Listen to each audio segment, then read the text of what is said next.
చంద్రబాబు హామీలు, బడ్జెట్లో కోతలు, ప్రజలకు పెట్టినటువంటి వాతలు, వీటన్నింటిపైన ఈరోజు జగన్మోహన్ రెడ్డి గారు ఇచ్చినటువంటి పవర్ పాయింట్ ప్రజెంటేషన్.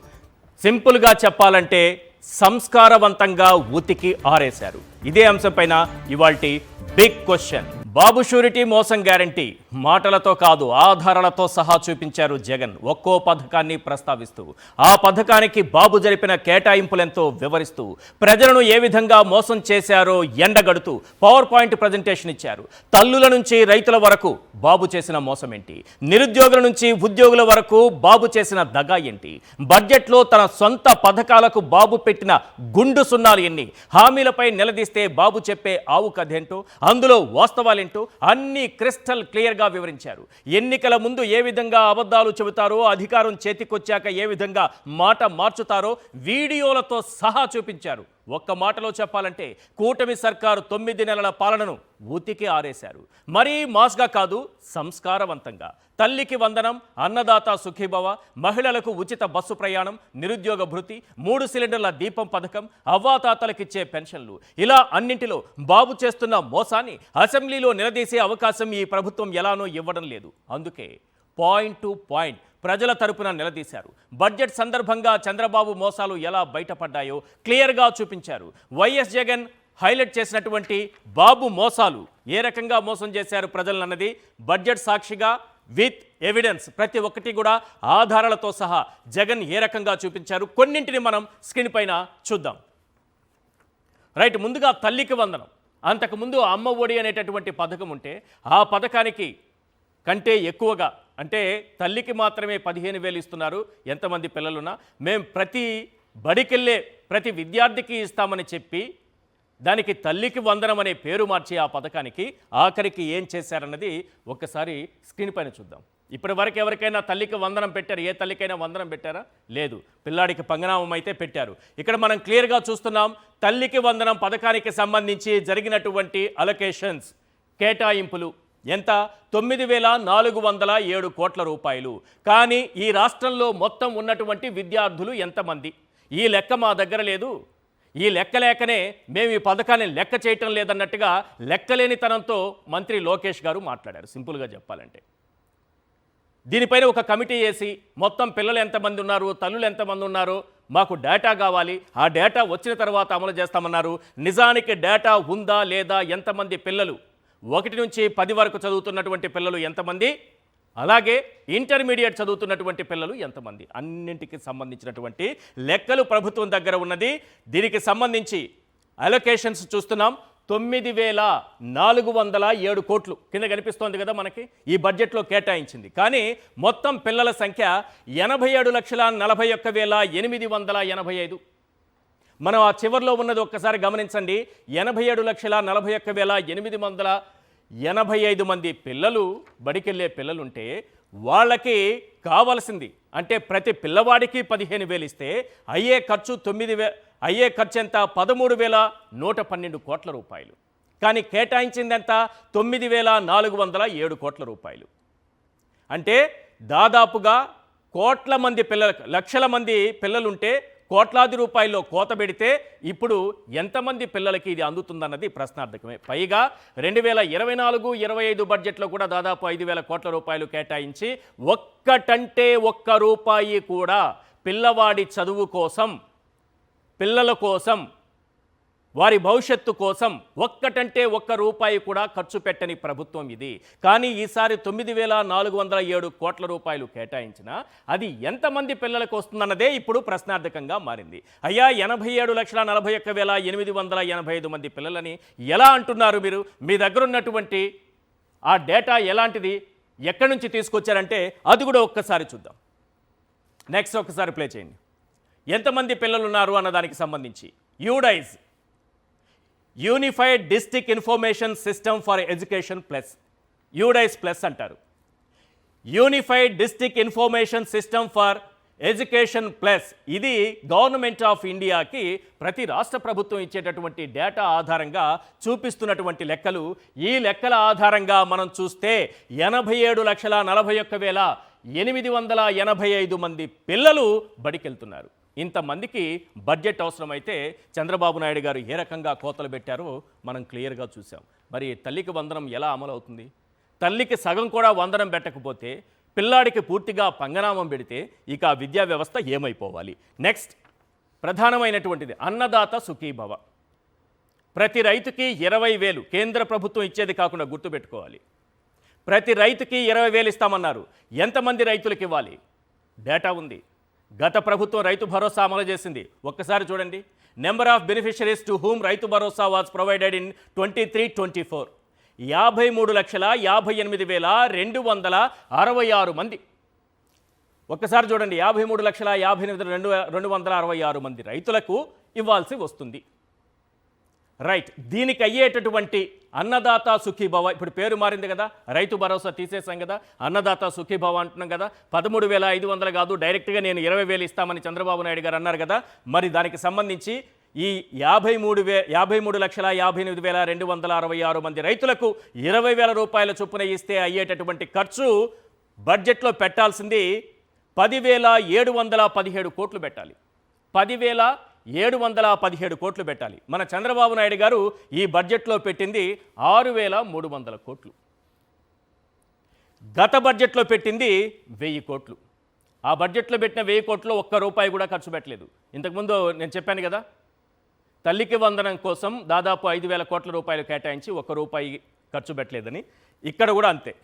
ఒక్క రూపాయి కూడా, ఒక్క పొలంలో కూడా ఒక్క రూపాయి నాటలేదు. ఏ పొలంలోనూ రూపాయి నాటిన పాపాను బాలేదు. 1,000 కోట్లు కేటాయించారు. ఓవరాల్గా చూస్తే 24-25లో 0. మరి దీంట్లో ఈ సంవత్సరం కేటాయించినటువంటి 6,300 కోట్ల రూపాయలతో ఏం చేస్తారనేది ఇప్పటికీ ప్రశ్నార్థకంగానే మిగిలింది. ఇది ఈ అన్నదాత సుఖీభవ పరిస్థితి, పాపం రైతుల పరిస్థితి, ఆ పథకం పరిస్థితి. నెక్స్ట్ దీపం బండ, 3 గ్యాస్ బండలు. దీని బండబడ అసలు దీపం వెలిగిందా ఆరిపోయిందా అనేది ఎవరో చెప్పలేడు ఈ రాష్ట్రంలో.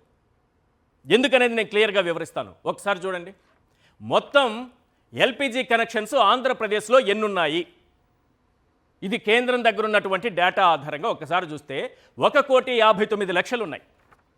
1,59,00,000 గ్యాస్ కనెక్షన్లు ఉంటే చంద్రబాబు నాయుడు గారు దీనికి ఎంత అవుతుందంటే దాదాపు 4,000 కోట్లు, 3,993 సిలిండర్లు ఇవ్వాలంటే ఏడాదికి 3,390 కోట్ల రూపాయలు, అంటే దాదాపు 4,000 కోట్ల రూపాయలు కావాల్సి వస్తే దీనికి చంద్రబాబు నాయుడు గారు కేటాయించింది amount budget for the 3 cylinders per house hold 25-26 2,601 కోట్ల రూపాయలు దీనికి కేటాయించారు.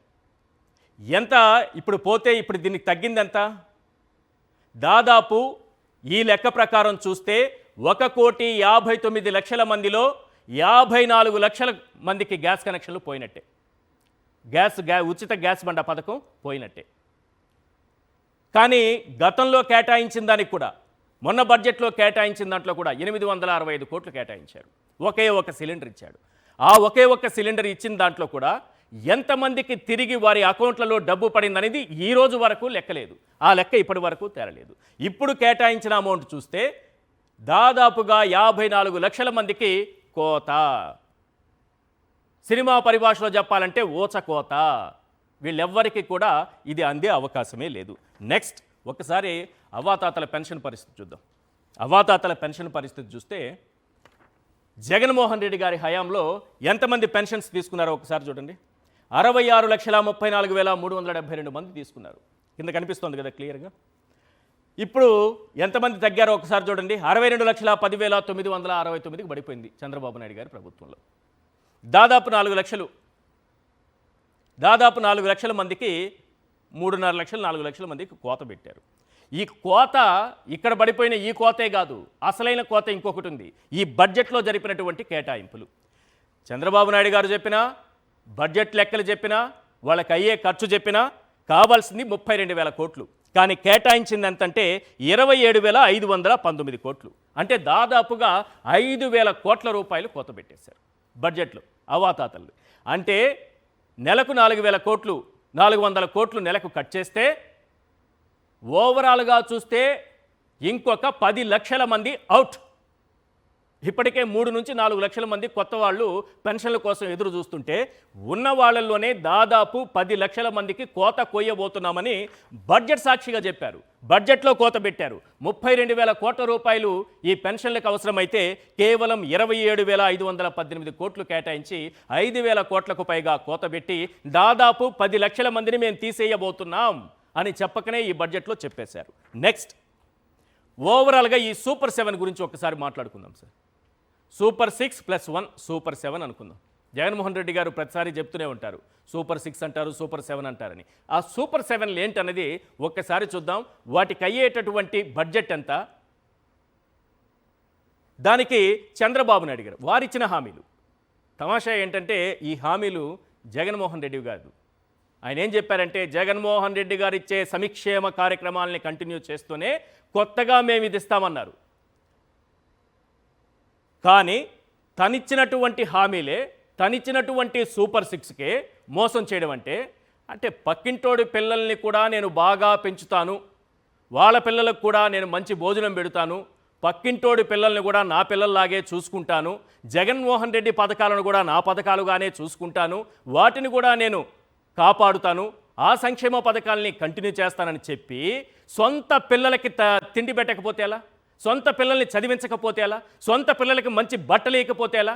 మనం కన్న బిడ్డలే కదా, మన సొంత పథకాలు కదా, వాటికి కూడా కేటాయింపులు జరగకపోతే ఎలా సార్? పక్కింటోడి పిల్లల్ని వదిలిపెట్టండి. జగన్మోహన్ రెడ్డి గారు పథకాలని, సంక్షేమ పథకాలని పక్కన పెట్టండి. చంద్రబాబు నాయుడు గారు హామీ ఇచ్చారు, ఓకే పక్కింటోళ్ళ పిల్లల్ని వదిలేద్దాం. కన్న బిడ్డల్ని కూడా మోసం చేయడమే కదా మనం ఇచ్చినటువంటి హామీల్ని మోసం చేయడం అంటే. మనం కన్న బిడ్డల్ని మనమే మోసం చేసుకోవడం అంటే ఎలా ఉంటుందంటే ఈ విధంగా ఉంటుంది. ఒక్కొక్క పథకం ఒక్కసారి స్క్రీన్ పైన చూడండి. ఆడబిడ్డ నిధి, ఒకసారి మళ్ళీ అదే ఆడబిడ్డ నిధి 7 పథకాలు. ఆడబిడ్డ నిధి, దీనికి ఇప్పటి వరకు వీళ్ళు ఎగ్గొట్టింది ఒక్కసారి చూడండి. ఆడబిడ్డ నిధి కింద 1,500, 18 ఏళ్ళు నిండిన ప్రతి అమ్మాయికి 1,500 నెలకిస్తామని, సంవత్సరానికి 18,000 ఇస్తామని చెప్పి ఈ 2 బడ్జెట్లో ఎగ్గొట్టింది అక్షరాల 32,400 కోట్ల రూపాయలు. దీనికి కావాల్సింది 32,400 కోట్ల రూపాయలు. ఎక్కడైనా రూపాయి అయినా సరే విడుదల చేసినట్టు మీరు ఎక్కడైనా చూసారా? 32,400 కోట్ల రూపాయలు. నెక్స్ట్, దీపం పథకానికి కావాల్సింది 1,59,00,000. సిలిండర్ కాస్ట్ 855 రూపాయలు వేసుకుంటే 3,900 కోట్లు కావాలి. 3,900 కోట్లు. నెక్స్ట్, తల్లికి వందనం 87,41,885 మంది స్కూల్కి వెళ్ళే విద్యార్థుల కోసం 13,000 కోట్లు కావాలి. 13,000 కోట్ల రూపాయలు ఖర్చు అవుతుంది. ఒక్కొక్క పథకానికి ఎంత ఖర్చు అవుతుందని చెప్తున్నాను వినండి. అన్నదాత సుఖీభవ 53,58,266 మంది రైతులకు ఏడాదికి 10,717 కోట్లు ఖర్చు అవుతుంది. Next, free bus travel projected financial application to the tune 2,500 కోట్లు, 3,500 కోట్లు అవుతుంది. దాదాపు 3,000 కోట్ల రూపాయలు అవుతుంది దాదాపు. ఉచిత బస్సు ప్రయాణానికి ఏడాదికి దాదాపుగా 3,000 కోట్ల రూపాయలు ఖర్చు అవుతుంది. Next, pension age reduction to 50 years for ఎస్సీస్ అండ్ బీసీస్. ఎస్సీలకి, బీసీలకి, ఎస్టీలకి, మైనారిటీలకి 50 ఏళ్లకే పెన్షన్ ఇస్తానని చెప్పారు చంద్రబాబు నాయుడు గారు. ఇప్పటి వరకు దానికి ₹1 కూడా కేటాయించలేదు. దానికి 9,600 కోట్ల రూపాయలు అవుతుంది. నిరుద్యోగ భృతి, ఇది మాట్లాడుకోవాలి. అసలైన పాయింట్ ఇది. నిరుద్యోగ భృతి, ఇంటికో ఉద్యోగం, ఇంటికో పారిశ్రామికవేత్త, మీకు ఇంటికో ఉద్యోగం రాకపోతే నెలకు 3,000 రూపాయలు. 2014-19లో ఇదే మోసం. 1,000 రూపాయలు పెంచి కాస్ట్ పెంచిన మోసం, కాస్ట్ పెరిగినటువంటి మోసం. ఇది 3,000 రూపాయలు ఇస్తానన్నారు. ఎక్కడిచ్చారు? ఎంతమంది ఉన్నారు? ఈ నిరుద్యోగ భృతికి అయ్యే ఖర్చు 7,200 కోట్లు ఏడాదికి అవుతుంది. అంటే ఓవరాల్గా చంద్రబాబు నాయుడు గారు ఇచ్చినటువంటి హామీల విలువ ఈ 7 మాత్రమే తీసుకుంటే, మన పిల్లలకు మనం భోజనం పెట్టాలంటే, మన బిడ్డల్ని మనం పోషించుకోవాలంటే, మనం ఇచ్చినటువంటి ఈ 7 మంది, ఏది 143 హామీలు కాదు, ఈ 7 హామీలకు సంబంధించి 79,867 కోట్ల రూపాయలు ఖర్చు అవుతుంది. కానీ బడ్జెట్లో మన చంద్రబాబు నాయుడు గారు, మన ముఖ్యమంత్రి గారు కేటాయించిన మొత్తం ఎంతో తెలుసా? 17,179 కోట్ల రూపాయలు. 17,179 కోట్ల రూపాయలు. అంటే ఏ రకంగా ఎగవేతలున్నాయో ఒకసారి గమనించండి. అందుకే అనేది బాబు షూరిటీ మోసం గ్యారెంటీ అని. రైట్, ఇదే అంశం పైన జగన్మోహన్ రెడ్డి గారు ఏమన్నారో ఒకసారి ప్లే చేయండి. చంద్రబాబు గారు అన్ని రకాలుగా ప్రజలను మోసం చేసిన తీరు తేటతెల్లంగా కనిపిస్తుంది. ఎన్నికలకు ముందేమో బాబు షూరిటీ, భవిష్యత్ గ్యారంటీ. ఎన్నికలు అయిపోయిన తర్వాత మాత్రం బాబు షూరిటీ, మోసం గ్యారంటీ అన్న పద్ధతిలోనే ఆయన పాలన సాగుతూ ఉంది. బడ్జెట్ స్పీచ్ అంతా కూడా చూస్తే, బడ్జెట్ కానీ గవర్నర్ ప్రసంగం కానీ ఏది చూసినా కానీ కనిపించేది ఒకటే. గవర్నర్ ప్రసంగంలో వీళ్ళు రిప్లై ఇచ్చేటప్పుడు కానీ, బడ్జెట్ స్పీచ్లో కానీ ఎక్కడ చూసినా కానీ మనకు కనిపించేటివి రెండు కనిపిస్తాయి. ఒకటి పరనింద, రెండు ఆత్మస్తుతి. ఈ రెండు మాత్రం బాగా ప్రస్ఫుటంగా కనిపిస్తాయి. రెండో బడ్జెట్ ప్రవేశపెడతా ఉన్నప్పటికీ కూడా ఈ రోజుకి కూడా వాళ్ళ నోట్లో నుంచి వచ్చే మాటలు జగనట్ట, జగనిట్ట, జగనట్ట, జగనట్ట, ఆ పాలన, ఈ పాలన, ఇవే మాటలే వస్తాయి. కానీ ఎన్నికలప్పుడు వాళ్ళు ఇచ్చిన మాటల విషయం ఏమిటి, ఎన్నికలప్పుడు వాళ్ళు ఇచ్చిన హామీల విషయానికి ఏమిటి, వాటికి సంబంధించి ఏం చెప్తున్నారు, ఆ సూపర్ 6, ఆ సూపర్ 7 విషయాలు ఏమిటి, ఆ మేనిఫెస్టోలో మీరు 143 హామీలను ఇచ్చారు, ఆ 143 హామీల పరిస్థితి ఏమిటి అని చెప్పి అడిగితే మాత్రం వాళ్ళ నోట్లలో నుంచి ఏ ఒక్కరి నోట్ల నుంచి కూడా సమాధానాలు కూడా సరిగ్గా రావు. ఏది చెప్పినా అబద్ధం, ఏది చెప్పినా మోసం. బిల్డప్ తప్ప అక్షరం ముక్కర అనే విద్యార్థి ఏది అడిగినా ఆవు కథ చెప్తూ ఉంటాడు. మనకి చిన్నప్పటి నుంచి మనం వినే స్టోరీ అది. ఎక్కడికి తీసుకెళ్ళినా మళ్ళీ ఆవు దగ్గరికి వచ్చేస్తుంటాడు. వాడు తాజ్మహల్ గురించి రాయమన్నా ఆఖరికి ఏం చెప్తాడు, తాజ్మహల్ దాని ముందు ఒక ఆవు ఉంటుంది, ఆ ఆవుకి 4 కాళ్ళు ఉంటాయి, 2 చెవులు ఉంటాయి, ఇవే చెప్తుంటాడు, ఇదే కథ చెప్తూ ఉంటాడు. సేమ్ అలాగే తయారైంది. మీరు ఏ పథకం గురించి అయినా అడగండి, జగన్మోహన్ రెడ్డి గారే కారణం అంటారు. ఆవు కథే చెప్పుకుంటూ వస్తారు. ఇక్కడేమో 79,867 కోట్ల రూపాయలు అవసరం అవుతుంది. కేవలం 7 పథకాల కంటే దానికి 17,179 కోట్ల రూపాయలు కేటాయించారు. పోనీ జగన్మోహన్ రెడ్డి గారే కారణం అంటారు కదా, వాళ్ళు చెప్పినవే అబద్ధాలని వాళ్ళ నోటితో వాళ్లే మళ్ళీ అసెంబ్లీ సాక్షిగా ప్రూవ్ చేస్తారు. ఇది ఇంకా గొప్ప విషయం. ఇవి కాకుండా గుండు సున్నా, బోడి సున్నాలు ఎన్ని పెట్టారు బడ్జెట్లో, అలాంటి అంశాలన్నింటిపైన కూడా క్లియర్గా మాట్లాడుకుందాం. వాళ్ళ బిగ్ క్వశ్చన్లో పాల్గొంటున్నారు పాషా గారు, సీనియర్ అనలిస్ట్, అలాగే వెంకటరెడ్డి కారుమూరి గారు, వైఎస్ఆర్సీపీ జాయింట్ సెక్రటరీ, జీవీ రావు గారు, వైఎస్ఆర్సీపీ నాయకులు. పాషా గారు, ఈరోజు జగన్మోహన్ రెడ్డి గారు దాదాపు 2 గంటల పాటు ఒక పవర్ పాయింట్ ప్రజెంటేషన్ అనుకోండి, ప్రెస్ మీట్ కదా అది, ఎందుకంటే ఆధారాలతో సహా చూపిస్తూ అసలు ఏం జరుగుతోంది, ఎన్నికలకు ముందు చంద్రబాబు నాయుడు గారు ఇచ్చినటువంటి హామీలు ఏంటి, ఎన్నికల తరువాత చేస్తున్నటువంటి మోసం ఏంటి, అన్నీ క్లియర్గా చెప్పుకుంటూ వచ్చారు. ఏంటి సూపర్ 6 అనేది ఒక చంద్రబాబు నాయుడు గారు చెప్తుంటారు గేమ్ చేంజర్ అని, ఆయనకు కొంతవరకు ఉపయోగపడింది, చాలామంది నమ్మారు. ఇది జగన్మోహన్ రెడ్డి గారికి మించి, అంటే పలావ్ కంటే బిర్యానీ చాలా బాగుంటుందని భావించి ఓట్లేశారు. ఏంటి వాళ్ళ పరిస్థితి? అందరికీ నమస్కారం అండి. సార్, మనము ఒక చిన్న ఎక్సర్సైజ్ చేద్దాం సార్. ఎందుకంటే మనం ఎంత చెప్పినా ప్రజల దాకా వెళ్ళట్లేదు కాబట్టి ఈ ప్యాంప్లెట్ మీకు గుర్తుండి ఉంటుంది. ఈ ప్యాంప్లెట్ ఎలక్షన్లకు ముందు చంద్రబాబు నాయుడు గారు, ఆయన కూటమి సభ్యులందరూ, నాయకులందరూ ప్రతి ఊర్లో, ప్రతి వీధిలో, ప్రతి ఇంటికి వెళ్ళి ఈ ప్యాంప్లెట్ అనేది ఇచ్చారు. ఇది బిర్యానీ సార్. చంద్రబాబు నాయుడు గారు ఇందాక మీరు చెప్పినటువంటి బిర్యానీ ఇది. మనం పంచినటువంటి పలావ్ కాకుండా ఈ బిర్యానీ అనేది ప్రజలకు నచ్చింది. ఎందుకు నచ్చిందంటే ఈ ప్యాంప్లెట్లో చాలా డీటెయిల్డ్గా చంద్రబాబు నాయుడు గారు కొన్ని విషయాలు రాశాడు.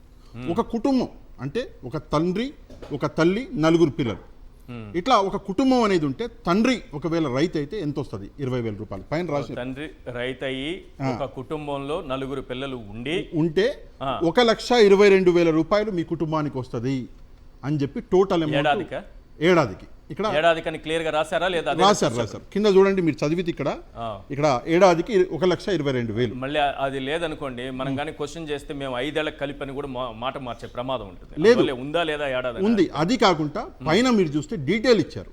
తండ్రి రైతు 20,000, పక్కన ఏంటి అంటే మనం 18,000 తల్లికి ఆడబిడ్డ నిధి అని, పక్కన పెద్ద కూతురు ఆడబిడ్డ నిధి 18,000, పక్కన స్టూడెంట్ కూతురు 15,000 రూపాయలు అంటే స్కూల్కి వెళ్ళి తల్లికి వందనము, పక్కన ఇంకో స్టూడెంట్ 15,000 రూపాయలు తల్లికి వందనము, అటు లాస్ట్లో పెద్ద కొడుకు అండి నిరుద్యోగ వృత్తి 36,000 రూపాయలు.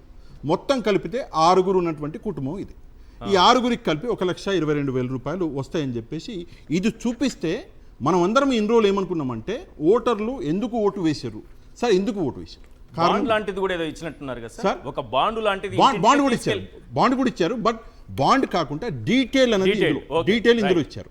అంటే మీకు ఏమొస్తుంది, మీరు కూటమికి ఓటేసి గెలిపించండి, మీ ఇంటికి ఈ డబ్బులు వస్తాయి. 1,22,000 రూపాయలు, 1,22,000 రూపాయలు వస్తాయని ఒక రైతు కుటుంబంలో భార్య 4 పిల్లలుంటే వాళ్ళకి యావరేజ్ గా 1,22,000 రూపాయలు ఒక ఏడాదికి వస్తాయి.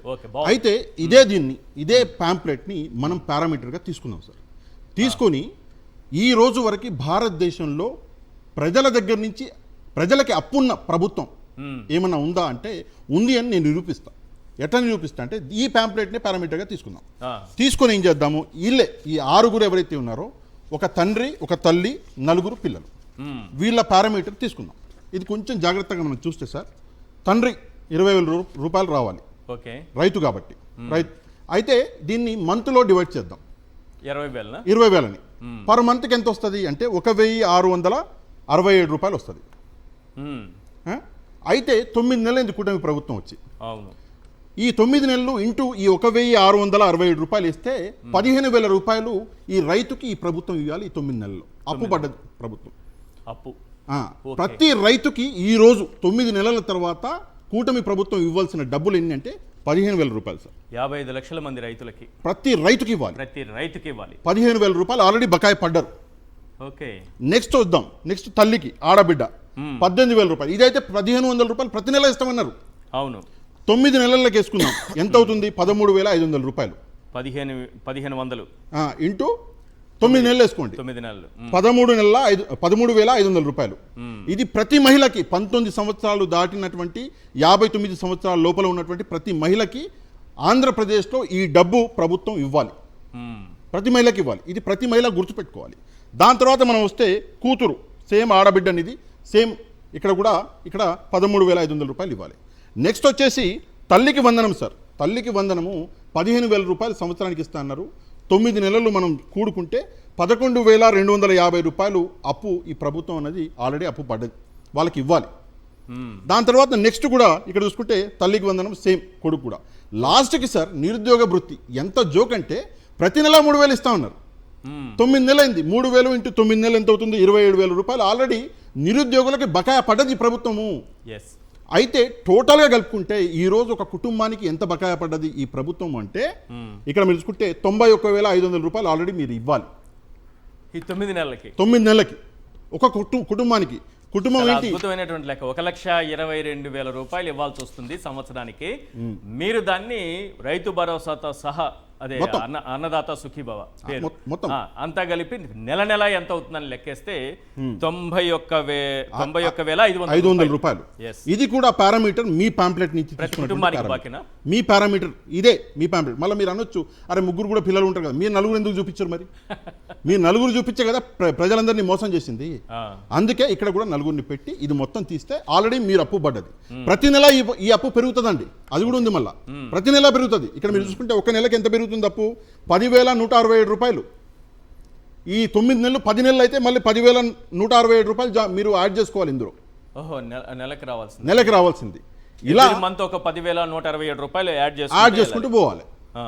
ఇది కూటమి ప్రభుత్వం ప్రజలకు ఇవ్వాల్సిన డబ్బు. సింపుల్గా ఒకటే ప్రశ్న సార్, ఎప్పుడు ఇస్తారు? ఈ ప్రశ్నకి సమాధానం చెప్పాలి. మీరు వెళ్ళి ఒక్కొక్క కుటుంబానికి ఒక్కొక్క తలుపు కొట్టి మీరు ఈ పాంప్లెట్లు ఇచ్చి ప్రజల్ని మభ్యపెట్టి ఇది మా బిర్యానీ, జగన్మోహన్ రెడ్డి పలావ్ పెడుతున్నాడు, వద్దండి ఎన్ని రోజులు తింటారు, దయచేసి మా బిర్యానీ తినండి అని చెప్పేసి ప్రజల్ని మభ్యపెడితే ప్రజలు మిమ్మల్ని నమ్మిర్రు. అక్కడికి మీరు 2014 నుంచి 19 మధ్యలో మీరు చేసిన మోసాలు తెలిసినా సరే ఇంత డేర్గా మీరు పాంప్లెట్ ఇస్తారు కదా అని చెప్పేసి ప్రజలు నమ్మి మీకు ఓటు వేస్తే ఈరోజు పరిస్థితులు ఏమొచ్చినాయంటే 9 నెలల తర్వాత రెండో బడ్జెట్ సార్, ఇది రెండో బడ్జెట్. అందులో కూడా పెట్టింది 3 హామీలే. ఆ 3 హామీలలో కూడా పెద్ద బొక్క ఉంది. ఎంత పెద్ద బొక్క ఉందంటే దేనికి మీరు 3 హామీలలో కోతలు విధించారు అంటే ఓన్లీ టీడీపీ వాళ్ళకి సంబంధించిన వాళ్ళకే మీరు ఈ 3 హామీలు ఇద్దామనుకుంటున్నారా? మిగతా వాళ్ళకి ఇవ్వరా? ఈ ప్రశ్నకి సమాధానం చెప్పారు కదా చంద్రబాబు నాయుడు. చంద్రబాబు నాయుడు గారే చెప్పారు కదా, వైఎస్ఆర్సీపీకి ఓటేసిన వాళ్ళకి ఏం చేసినా పాములకు పాలు పోసినట్టే, వాళ్ళకి ఏ పని చేయకూడదు డైరెక్ట్గా కానీ ఇండైరెక్ట్గా కానీ అంటే ఆయన డైరెక్ట్గానే చెప్పేశారు. సార్ సింపుల్ ప్రశ్న, దీపం పథకం ఉంది, అవును 1,55,000 1,55,00,000 ఇండ్లు ఉన్నాయి అనుకుందాం, టెంటేటివ్గా ఒక 5 లక్షలు ఇటు అటు, మీరు చెప్పే డేటాకి నా డేటాకి అనుకుందాం. 90 లక్షల మందికే వీళ్ళు ఇచ్చినటువంటి డబ్బులు చెల్లుతాయి. మరి మిగతా 65 లక్షల మంది ఎవరు? వైసీపీ వాళ్ళ, వైసీపీకి ఓటు వేసిన వల్ల? ఈ సమాధానం మీరు చెప్పాలి. అంటే మీరు పెట్టిన బడ్జెట్లో కూడా ఎంత తెలివిగా పెట్టారంటే కేవలం మీ వాళ్ళకి ఇవ్వడానికి మీరు ముందుగానే ప్లాన్ చేసుకున్నారు. ఇది ఇక్కడ కనిపిస్తున్నది. ఇది ఇంకా ఎంత ఘోరం అంటే సార్, ఇక్కడ రైతు భరోసా సార్, ఏంటి సార్ రైతు భరోసా? ఏంటి ఆ డేటా నాకు అర్థం కాదు. 53 లక్షల మంది రైతులు ఉంటే ఆ 53 లక్షల మందిలో మీరు పెట్టినటువంటి ఏదైతే డబ్బు ఉందో ఇక్కడ మీరు అలొకేట్ చేశారో 6,300 కోట్ల రూపాయలు, అది కేవలము 31 లక్షల మందికి చెల్లుతుంది. మిగతా 22 లక్షల మంది ఎటు పోవాలి?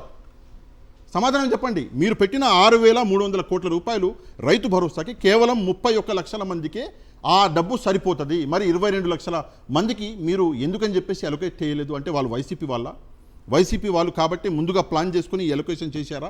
దీనికి సమాధానం చంద్రబాబు నాయుడు గారు చెప్పాలి. చాలా తెలివిగా కావాలని వాంటెడ్గా తీసుకొచ్చినటువంటి స్కీమ్ ఇది. ఇంకో విషయం చెప్తానండి, చాలా చిన్న స్కీమ్. ఈ రోజు కూడా జగన్మోహన్ రెడ్డి గారు చెప్పారు, చాలా చిన్న స్కీమ్ బస్సు అనేది చాలా చిన్న స్కీమ్ సార్. అదంతా సార్ 3,500 కోట్లు పెడితే మీకు ఫ్రీ బస్ స్టార్ట్ అవుతుంది. ఎందుకు మీరు చేయట్లేదు? చేయాలి అనుకున్నారు, మేము ప్రిపరేషన్ చేస్తున్నామన్నారు, మేము అనలైజ్ చేస్తున్నాము బెంగళూరు మోడల్ని, ఢిల్లీ మోడల్ని. ఎందుకు మీరు చేయట్లేదు? దసరాకి అన్నారు, దీపావళికి అన్నారు, కొత్త సంవత్సరానికి అన్నారు, ఆ తర్వాత సంక్రాంతికి అన్నారు. అయిపోయింది, సంక్రాంతి అయిపోయింది, నెక్స్ట్ ఉగాది వస్తుంది. అది ఎందుకు చేయలేదు? దీని వెనకాల కూడా ఒక కారణం ఉంది సార్. ఏంటంటే ప్రజలలో ఒక కోపం ఉన్నది కూటమి మీద పెరిగిపోయింది. బస్సెస్ ఒకవేళ స్టార్ట్ చేస్తే ఆ బస్సులలో జరిగే రచ్చ ఏదైతే జరుగుతుందో, తెలంగాణలో చూస్తున్నారు జుట్లు పట్టుకొని కొట్టుకుంటున్నారు, ఆడ కర్ణాటకలో చూస్తున్నారు, ఢిల్లీలో చూస్తున్నారు, ఆ రచ్చ ఆంధ్రప్రదేశ్లో మొదలైందనుకోండి, ఇక దాన్ని కంట్రోల్ చేయడం అనేది అసాధ్యం. బస్ ఎక్కడానికి కూటమి వైఫల్యాలకి ఏంటి సంబంధం నాకు అర్థం కాదు. అదే సార్, ప్రజలకు ఇప్పుడు మీరు కాదులేండి, నేను బస్సు ఎక్కాలి సార్. బస్సు నిండా మొత్తం ఆడవాళ్ళే ఉన్నారు, మొత్తం ఆడవాళ్ళు కొట్టుకుంటున్నారు సీట్ల కోసం. నేను ఎత్తాను బస్సు, నాకేమొస్తుంది? కూటమి మీద కోపం వస్తుంది. మంచిగా చల్లగా ఉన్నటువంటి రాష్ట్రాన్ని మొత్తానికి ఇది చేశారు అని చెప్పేసి కోపం రాదా? ఒకసారి ఆలోచన. అదే ఇప్పుడు తెలంగాణలో నడుస్తుంది కదా సార్, అదే కర్ణాటకలో నడుస్తుంది, అదే ఇన్ని రోజులు ఢిల్లీలో నడిచింది. సరే ఢిల్లీలో అంటే ప్రతి ఒక్కరికి అలా వెహికల్ ఉంది కాబట్టి అక్కడ అంత కనిపించలేదు. మగవారి మనోభావాలను గౌరవించి ఈ ఉచిత బస్సు ప్రయాణాన్ని ఎత్తేస్తారు చంద్రబాబు నాయుడు. ఎత్తేస్తా అంటే ఈయన ఎత్తేస్తారు మహిళలు. మీకు అర్థం కావట్లే? ఎత్తేస్తా అంటే ఈయన ఎత్తేస్తారు. అదే కాకుండా ఈ ప్యాంప్లెట్లో పెట్టని మళ్ళీ 2 స్కీములు, అందులో బస్సు ఉంది కదా, ఇందులో పెట్టలే. అవేం పెట్టలేదు. ఈ ప్యాంప్లెట్లో బస్సు లేదు, అందులో ఆడబిడ్డ అనేది ఉంది, రైతు భరోసా ఉంది, బస్సు లేదు, సిలిండర్ లేదు, మిగతా మొత్తం ఉన్నాయి, 4 ఉన్నాయి. బస్సు సిలిండర్ లేదు. ఈ సిలిండర్ కూడా ఇందులో యాడ్ చేసుకోవాలి సార్. ఒక్కొక్కరికి 2,500 రూపాయలు. అంటే ఈ 9 నెలల్లో ఒక 2 సిలిండర్లన్నా ఇచ్చి ఉంటే ఒక్కొక్కరికి 2,500 రూపాయలు యాడ్ అవి. ఆ డబ్బు కూడా దాన్ని కూడా అలొకేట్ చేయకుండా ఎంత ఘోరం అంటే సార్, నాకు నవ్వొచ్చింది. ఏదైతే ఇప్పుడు ప్రస్తుతం ఉన్నటువంటి తల్లికి వందనం ఉందో, ఈ తల్లికి వందనం అన్న స్కీమ్ని 4 నెలల కింద వచ్చినటువంటి బడ్జెట్లో పెట్టారు. ఇందాక మీరు చెప్పినట్లు 5,000 చిల్లర కోట్లు పెట్టారు. పెట్టిన తర్వాత వింతేమనిపించిందంటే, పెట్టిన తర్వాత లోకేష్ గారు అసెంబ్లీలో నిలబడి లేదు దీన్ని మనం పోస్ట్పోన్ చేస్తున్నాం. మరి ఎందుకు పెట్టారు? అప్పుడే కదా మీరు పెట్టింది. పెట్టిన తర్వాత ఎందుకైనా రామాట? ఇప్పుడు పెట్టిన దానికైనా న్యాయం చేస్తారు. ₹1 9,000 కోట్ల రూపాయలు కేటాయించారు కదా సార్, ఇప్పుడైనా న్యాయం జరుగుతుంది అనుకుంటున్నారా? పెట్టిన 5,000 కోట్లకి పతా లేదు. ఆ 5,000 కోట్ల చిల్లర కోట్లలో ఆ ₹1 ఖర్చు పెట్టిర్రా? ఒకసారి మీ సమాధానం చెప్తే, మీరు ఈ 9,300 కోట్లు చేస్తారా చేయరా నేను చెప్తా. పిల్లాడికి పలక బలపం కొని పెట్టమని ₹10 కూడా ఇవ్వలేదు ఏ తల్లికి. అదే సార్ నేను చెప్తున్నాను కదా, సిస్టమేటిక్గా ఏం చేస్తున్నారంటే, సిస్టమేటిక్గా కంట్రోల్ అన్నది మీడియాలో కంట్రోల్ అన్నది పెట్టుకొని, ఈరోజు ఏదైతే జగన్మోహన్ రెడ్డి గారు డెవలప్ చేసిండో స్కూళ్ళని, ఆ స్కూళ్ళని యథాస్థితిలో పతన స్థాయికి తీసుకెళ్ళి ఆ మొత్తం స్కూళ్ళని తీసుకెళ్ళి ప్రైవేట్ వాళ్ళ చేతిలో పెట్టే ప్రయత్నం ఇది.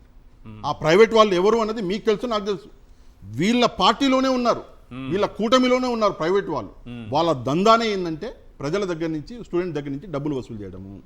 ఆ దందా కొనసాగించాలి అంటే గవర్నమెంట్ స్కూల్ అని ఇంకోవైపు జగన్మోహన్ రెడ్డి మొత్తానికి డెవలప్ చేస్తున్నాడు.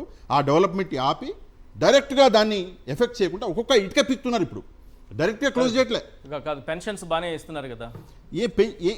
సరే మీరు పెన్షన్స్ అన్నారు కదా, నేను పెన్షన్స్లో ఒకటే విషయం చెప్తాను మీకు. పెన్షన్స్లో ఎంతమంది పెన్షన్స్ కట్ చేశారు ఈరోజు అంటే 4,23,000 దాదాపుగా అవుట్ కట్ చేశారు. ఇందాక మీరు చెప్పించినటువంటి డేటా. అవును. సార్ మీకు తెలుసా ఈ 4,23,000 మంది ఎవరు? మ్మ్. ప్యూర్లీ చెప్తా మీకు. ఆ. ఫర్ ఎగ్జాంపుల్ నేను ఒక ఊరు పేరు చెప్తా. రామాయపట్నం అనే ఊరుంది ఫర్ ఎగ్జాంపుల్. దాన్ని ఎక్కడ ఉంది ఏమి నన్ను అడగండి. ఓకే. ఆ ఊర్లో వైసీపీకి సంబంధించి కోర్ వైసీపీ అభిమానులు ఒక 15 మంది ఉన్నారు. ఓకే. ఆ 15 మంది వైసీపీకి ప్రాణం. మ్మ్. ఏం చేస్తున్నారు అంటే ఆ 15 మందిని ఐడెంటిఫై చేస్తున్నారు. మ్మ్. చేసి ఆ 15 మంది పెన్షన్ పీకేస్తున్నారు. అందులో ఎవరికి పెన్షన్ వస్తుంది, ఎవరికి స్కీమ్ వస్తుంది, అట్లా చేసి పీకేస్తున్నారు. మ్మ్. అట్లా చేయడం వల్ల వీరేమనుకుంటున్నారు అంటే వాళ్ళు పెన్షన్ రాకపోతే పాపం వాళ్ళు ఆర్థికంగా ఇబ్బందులు ఎదుర్కొని మళ్ళీ అల్టిమేట్గా టీడీపీ వద్దకే వస్తారని చెప్పేసి వాళ్ళు భావిస్తున్నారు. ఈ 4,23,000 మంది కేవలం వైసీపీ సింపథైజర్స్ మాత్రమే. అది మనం గమనించాలి. అది కూడా పేదవాళ్ళు సార్. 2,000 రూపాయలు పెన్షన్ డబ్బులు వస్తే అందులో 2,000 రూపాయలు తీసుకొని నెలకి కావాల్సిన మందులు మెడికల్ షాప్కి వెళ్ళి తీసుకొచ్చి జీవితాన్ని వెచ్చించే వాళ్ళు ఈ పేదవాళ్ళు. వీళ్ళని కూడా వదిలిపెట్టట్లేదు అంటే ఈరోజు ఇది చాలా అంటే చాలా ఘోరం సార్. ఆంధ్రప్రదేశ్లో జరుగుతున్నటువంటి ఘోరం. ఎంత బ్యూటిఫుల్గా ఐడెంటిఫై చేస్తున్నారు ఊర్లలో, మండలం లెవెల్లో, జిల్లా లెవెల్లో చాలా డీటెయిల్గా ఐడెంటిఫై చేసి వాళ్ళని టార్గెట్ చేస్తున్నారు. ఒక్కొక్కరిని ఈ గ్రామానికి ఈ మండలానికి చెందినటువంటి ఈ వ్యక్తి టార్గెట్ చేస్తున్నారు. అట్లా టార్గెట్ చేసి వైసీపీని ఎఫెక్ట్ చేద్దామని చెప్పేసి అనుకుంటున్నారు. కానీ వీళ్ళకి అర్థం కాని విషయం ఏంటంటే వైసీపీలో డబ్బు కోసం పనిచేసేవాడు ఒక్కడు లేడండి.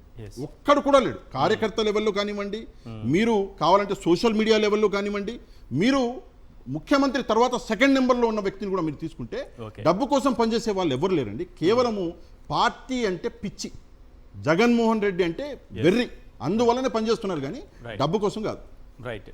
ఒకసారి మనం ఏం చేద్దామంటే దేనికైనా సరే ప్రతి అంశానికి సంబంధించి ఇంతకుముందు నేను చెప్పాను కదా ఆవు కథ అని, అన్నిటికీ ఆవు కథ తీసుకొచ్చి అప్పులు అప్పులు అప్పులు అందుకే చేయలేకపోతున్నాం, చూస్తుంటే భయం వేస్తోంది అని అంటున్నారు. అసలు అప్పులకు సంబంధించి వాస్తవాలేంటో బడ్జెట్లో ఏం చూపించారో ఒకసారి స్క్రీన్ పైన చూద్దాం.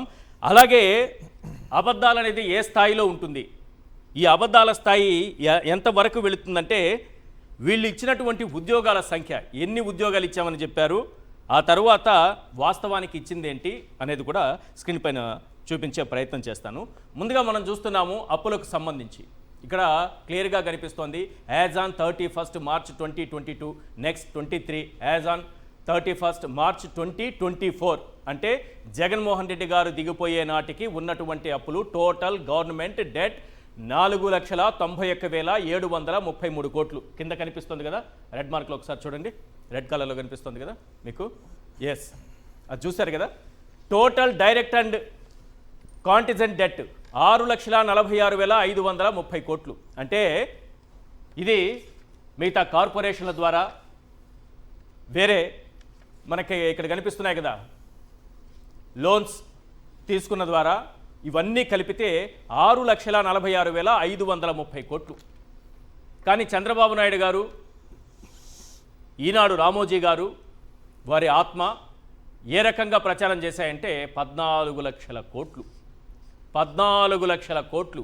ఆ 14 లక్షల కోట్లు అప్పు ఉందని ప్రచారం చేస్తూనే ఈ హామీలన్నీ ఇచ్చారు. కానీ వాస్తవం చూస్తే 6,46,530 కోట్లు ప్రభుత్వ గ్యారంటీతో తీసుకొచ్చినటువంటి అప్పులతో గతంలో చంద్రబాబు నాయుడు గారు చేసిన అప్పులు, రాష్ట్రం విడిపోయే నాటికి ఉన్నటువంటి అప్పులు, అత్యధికంగా అప్పులు చేసే ముఖ్యమంత్రిగా పేరు పొందినటువంటి చంద్రబాబు నాయుడు గారు అప్పటికే 14 ఏళ్లు పరిపాలించి రాష్ట్రాన్ని అప్పులు కుప్పజేసి రాష్ట్రంలో ఆర్థిక విధ్వంసం సృష్టించి రాష్ట్రాన్ని దివాళా తీయించి కేవలం 100 కోట్లు మాత్రమే పెట్టిపోయిన సందర్భం నాటిది నేను చెప్తున్నది.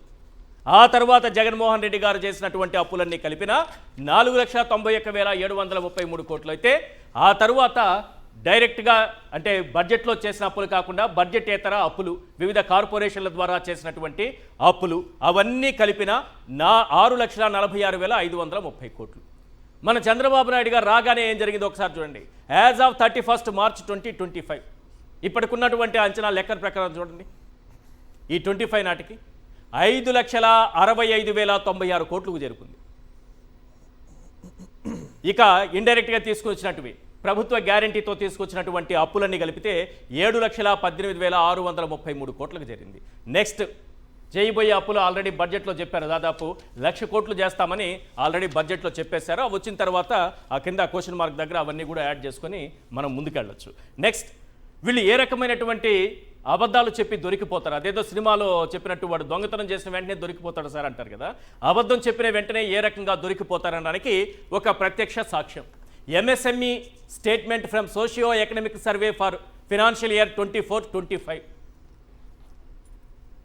సోషియో ఎకనామిక్ సర్వే ప్రకారం ఎంఎస్ఎంఈ రంగంలో ఈ రాష్ట్ర ప్రభుత్వం 24-25 సర్వే ప్రకారం ఎన్ని ఇచ్చారంటే వీళ్ళు అధికారంలోకి వచ్చిన వెంటనే 27,752 27,752 ఇక్కడ కనిపిస్తోందా మీకు చివర్లో? ఈ చివర్లో ఉంది కదా నంబర్, ఈ నంబర్ ఒకసారి చూడండి. ఇవి ఎంఎస్ఎంఈ రంగంలో కల్పించినటువంటి ఉద్యోగాలని చెప్పేశారు. వాళ్ళ ఇష్టం ఒక నెంబర్ వేసి పడేశారు. 27 లక్షల ఉద్యోగాలు కల్పించారంట. ఇంకా దారుణమైన విషయం ఏంటంటే మన గవర్నర్ గారితో 4 లక్షల ఉద్యోగాలను చదివించారు. ఆఖరికి మండలిలో క్వశ్చన్ చేస్తే ఒక్కటి కూడా ఇవ్వలేదు. ఇవ్వాలని మేము అనుకుంటున్నాం, మా మనసులో ఉంది అంతే. అదేదో పొరపాటున అచ్చు తప్పుబడింది, పొరపాటు అయింది అంతే. 4 లక్షల ఉద్యోగాలను ఊరికే అన్నాం అంతే. ఇలా మండలిలో సమాధానం చెప్పుకున్నటువంటి ప్రభుత్వాన్ని మనం చూసాం. ఇంతకంటే దౌర్భాగ్యం ఏముంటుంది? 4 లక్షల ఉద్యోగాలు ఇచ్చేసాము, 6.5 లక్షల కోట్ల పెట్టుబడులు వచ్చేసాయి, 4 లక్షల ఉద్యోగాలు ఇచ్చేసామని చెప్పి ఆఖరికి దొరికిపోయారు. నిజంగా ఉద్యోగాలు ఇచ్చింది ఎవరి హయాంలో ఎంత ఇచ్చారు? ఒక్కసారి జగన్మోహన్ రెడ్డి గారు కల్పించినటువంటి ఉద్యోగాలెన్ని, ప్రభుత్వ ఉద్యోగాలెన్ని, ప్రైవేట్ రంగంలో వచ్చిన ఉద్యోగాలెన్ని, ఎంఎస్ఎంఈ రంగంలో ప్రత్యేకంగా వచ్చినటువంటి ఉద్యోగాలెన్ని? ఇది వాళ్ళు ఇచ్చినటువంటి సర్వే ప్రకారమే. ఏది ఈ కొత్త గవర్నమెంట్ ఇచ్చినటువంటి సర్వే ప్రకారం ఒక్కసారి స్క్రీన్ పైన చూపించరా. Employment creation during 2019-24 source for above table socio economic survey presented in November 2024. November 2024లో ఎవరున్నారు? చంద్రబాబు నాయుడు గారు నవంబర్లో బడ్జెట్ ప్రవేశపెడుతున్న సందర్భంలో ఇచ్చినటువంటి సోషియో ఎకనామిక్ సర్వే. ఆ సర్వే ప్రకారం ఎంఎస్ఎంఈ రంగంలో ఎన్ని వచ్చాయి, గవర్నమెంట్ రంగంలో ఎన్ని ఉద్యోగాలు వచ్చాయి, మొత్తం కలిపితే ఎన్ని ఉద్యోగాలు ఉన్నాయని లెక్క తీస్తే total employment generated MSME and large and mega వీటిలో ఈ పరిశ్రమలకు సంబంధించి 33,82,242 ఉద్యోగాలు ఇచ్చారని మన చంద్రబాబు నాయుడు గారి ప్రభుత్వం అసెంబ్లీ సాక్షిగా ఒప్పుకున్నటువంటి వాస్తవం ఇది. ఇది మీరు నేను చెప్తున్నది కాదు. చంద్రబాబు నాయుడు గారి ప్రభుత్వం సోషియో ఎకనామిక్ సర్వే నవంబర్లో ప్రవేశపెట్టింది. ఆ ప్రవేశపెట్టినటువంటి సర్వేలో కల్పించినటువంటి ఉద్యోగాల సంఖ్యను ఇక్కడ చెప్పారు. కానీ ఏం ప్రచారం చేశారు? ఒక్క ఉద్యోగం ఇచ్చాడా జగన్మోహన్ రెడ్డి అని ప్రశ్నించారు. ఒక్క ఉద్యోగం కూడా ఇవ్వలేదన్న ఆ నోటితోనే మళ్ళీ 33,82,242 ఉద్యోగాలు కల్పించారు ఎంఎస్ఎంఈ సెక్టార్లో అని చెప్పారు. ఇది కాకుండా ఎంప్లాయ్మెంట్ జనరేటెడ్ ఇన్ గవర్నమెంట్ ఇచ్చినటువంటి శాశ్వత ఉద్యోగాలు, ఇవి కాకుండా కాంట్రాక్ట్ ఉద్యోగాలు అన్నీ కలిపితే 6,31,310 స్ట్రైట్గా గవర్నమెంట్ కల్పించిన ఉద్యోగాలు ఇవి. జగన్మోహన్ రెడ్డి గారి ప్రభుత్వం కల్పించిన ఉద్యోగాలు 6,31,310. Grand total of employment generated 40,13,552 ఉద్యోగాలు జగన్మోహన్ రెడ్డి కల్పించాడు. గొప్ప మొనగాడని ఈ రాష్ట్ర ప్రభుత్వం ఒప్పుకుంది. ఒక్క ఉద్యోగం కల్పించలేదన్న నోటితోనే 40,13,552 ఉద్యోగాలు కల్పించామని ఒప్పుకున్నారు. కానీ మనం 4 లక్షల ఉద్యోగాలు 9 నెలల్లోనే ఇచ్చేసామని గవర్నర్తో అబద్ధం చెప్పించి ఆఖరికి దొరికిపోయారు. ఒకసారి ఆ బయట ఉంటే ప్లే చేయండి ఏ విధంగా దొరికిపోయారని. ఎందుకంటే మండలిలో నిలదీశారు, ఎమ్మెల్సీ వరద కళ్యాణి నిలదీశారు. లోకేష్ గారు వాస్తవం ఒప్పుకోక తప్పలేదు. ఉంటే ఆ బయట ఉంటే ఒకసారి ప్లే చేయండి ప్లీజ్. రైట్, ఆ బయట ప్లే చేసే ముందు ఒకసారి మనం వెంకటరెడ్డి గారితో మాట్లాడదాం. వెంకటరెడ్డి గారు, ముందుగా ఈ సూపర్ 6, సూపర్ 7ల గురించి ఏమైనా చెప్తారా? ఈశ్వర్ గారు ముందు దానికంటే ముందు సార్ సారీ డిస్టర్బ్ చేసి దానికంటే ముందు అసలు జగన్మోహన్ రెడ్డి గారు ఈరోజు 2 గంటల పాటు మాట్లాడారు. ఒక పవర్ పాయింట్ ప్రజెంటేషన్ లాంటి చాలా క్లియర్గా ఇచ్చారు అందరికీ. ఇది పక్కన పెడదాం. ఇదే అసెంబ్లీకి వెళ్ళుంటే ఈ అవకాశం ఆయనకు ఉండేదా?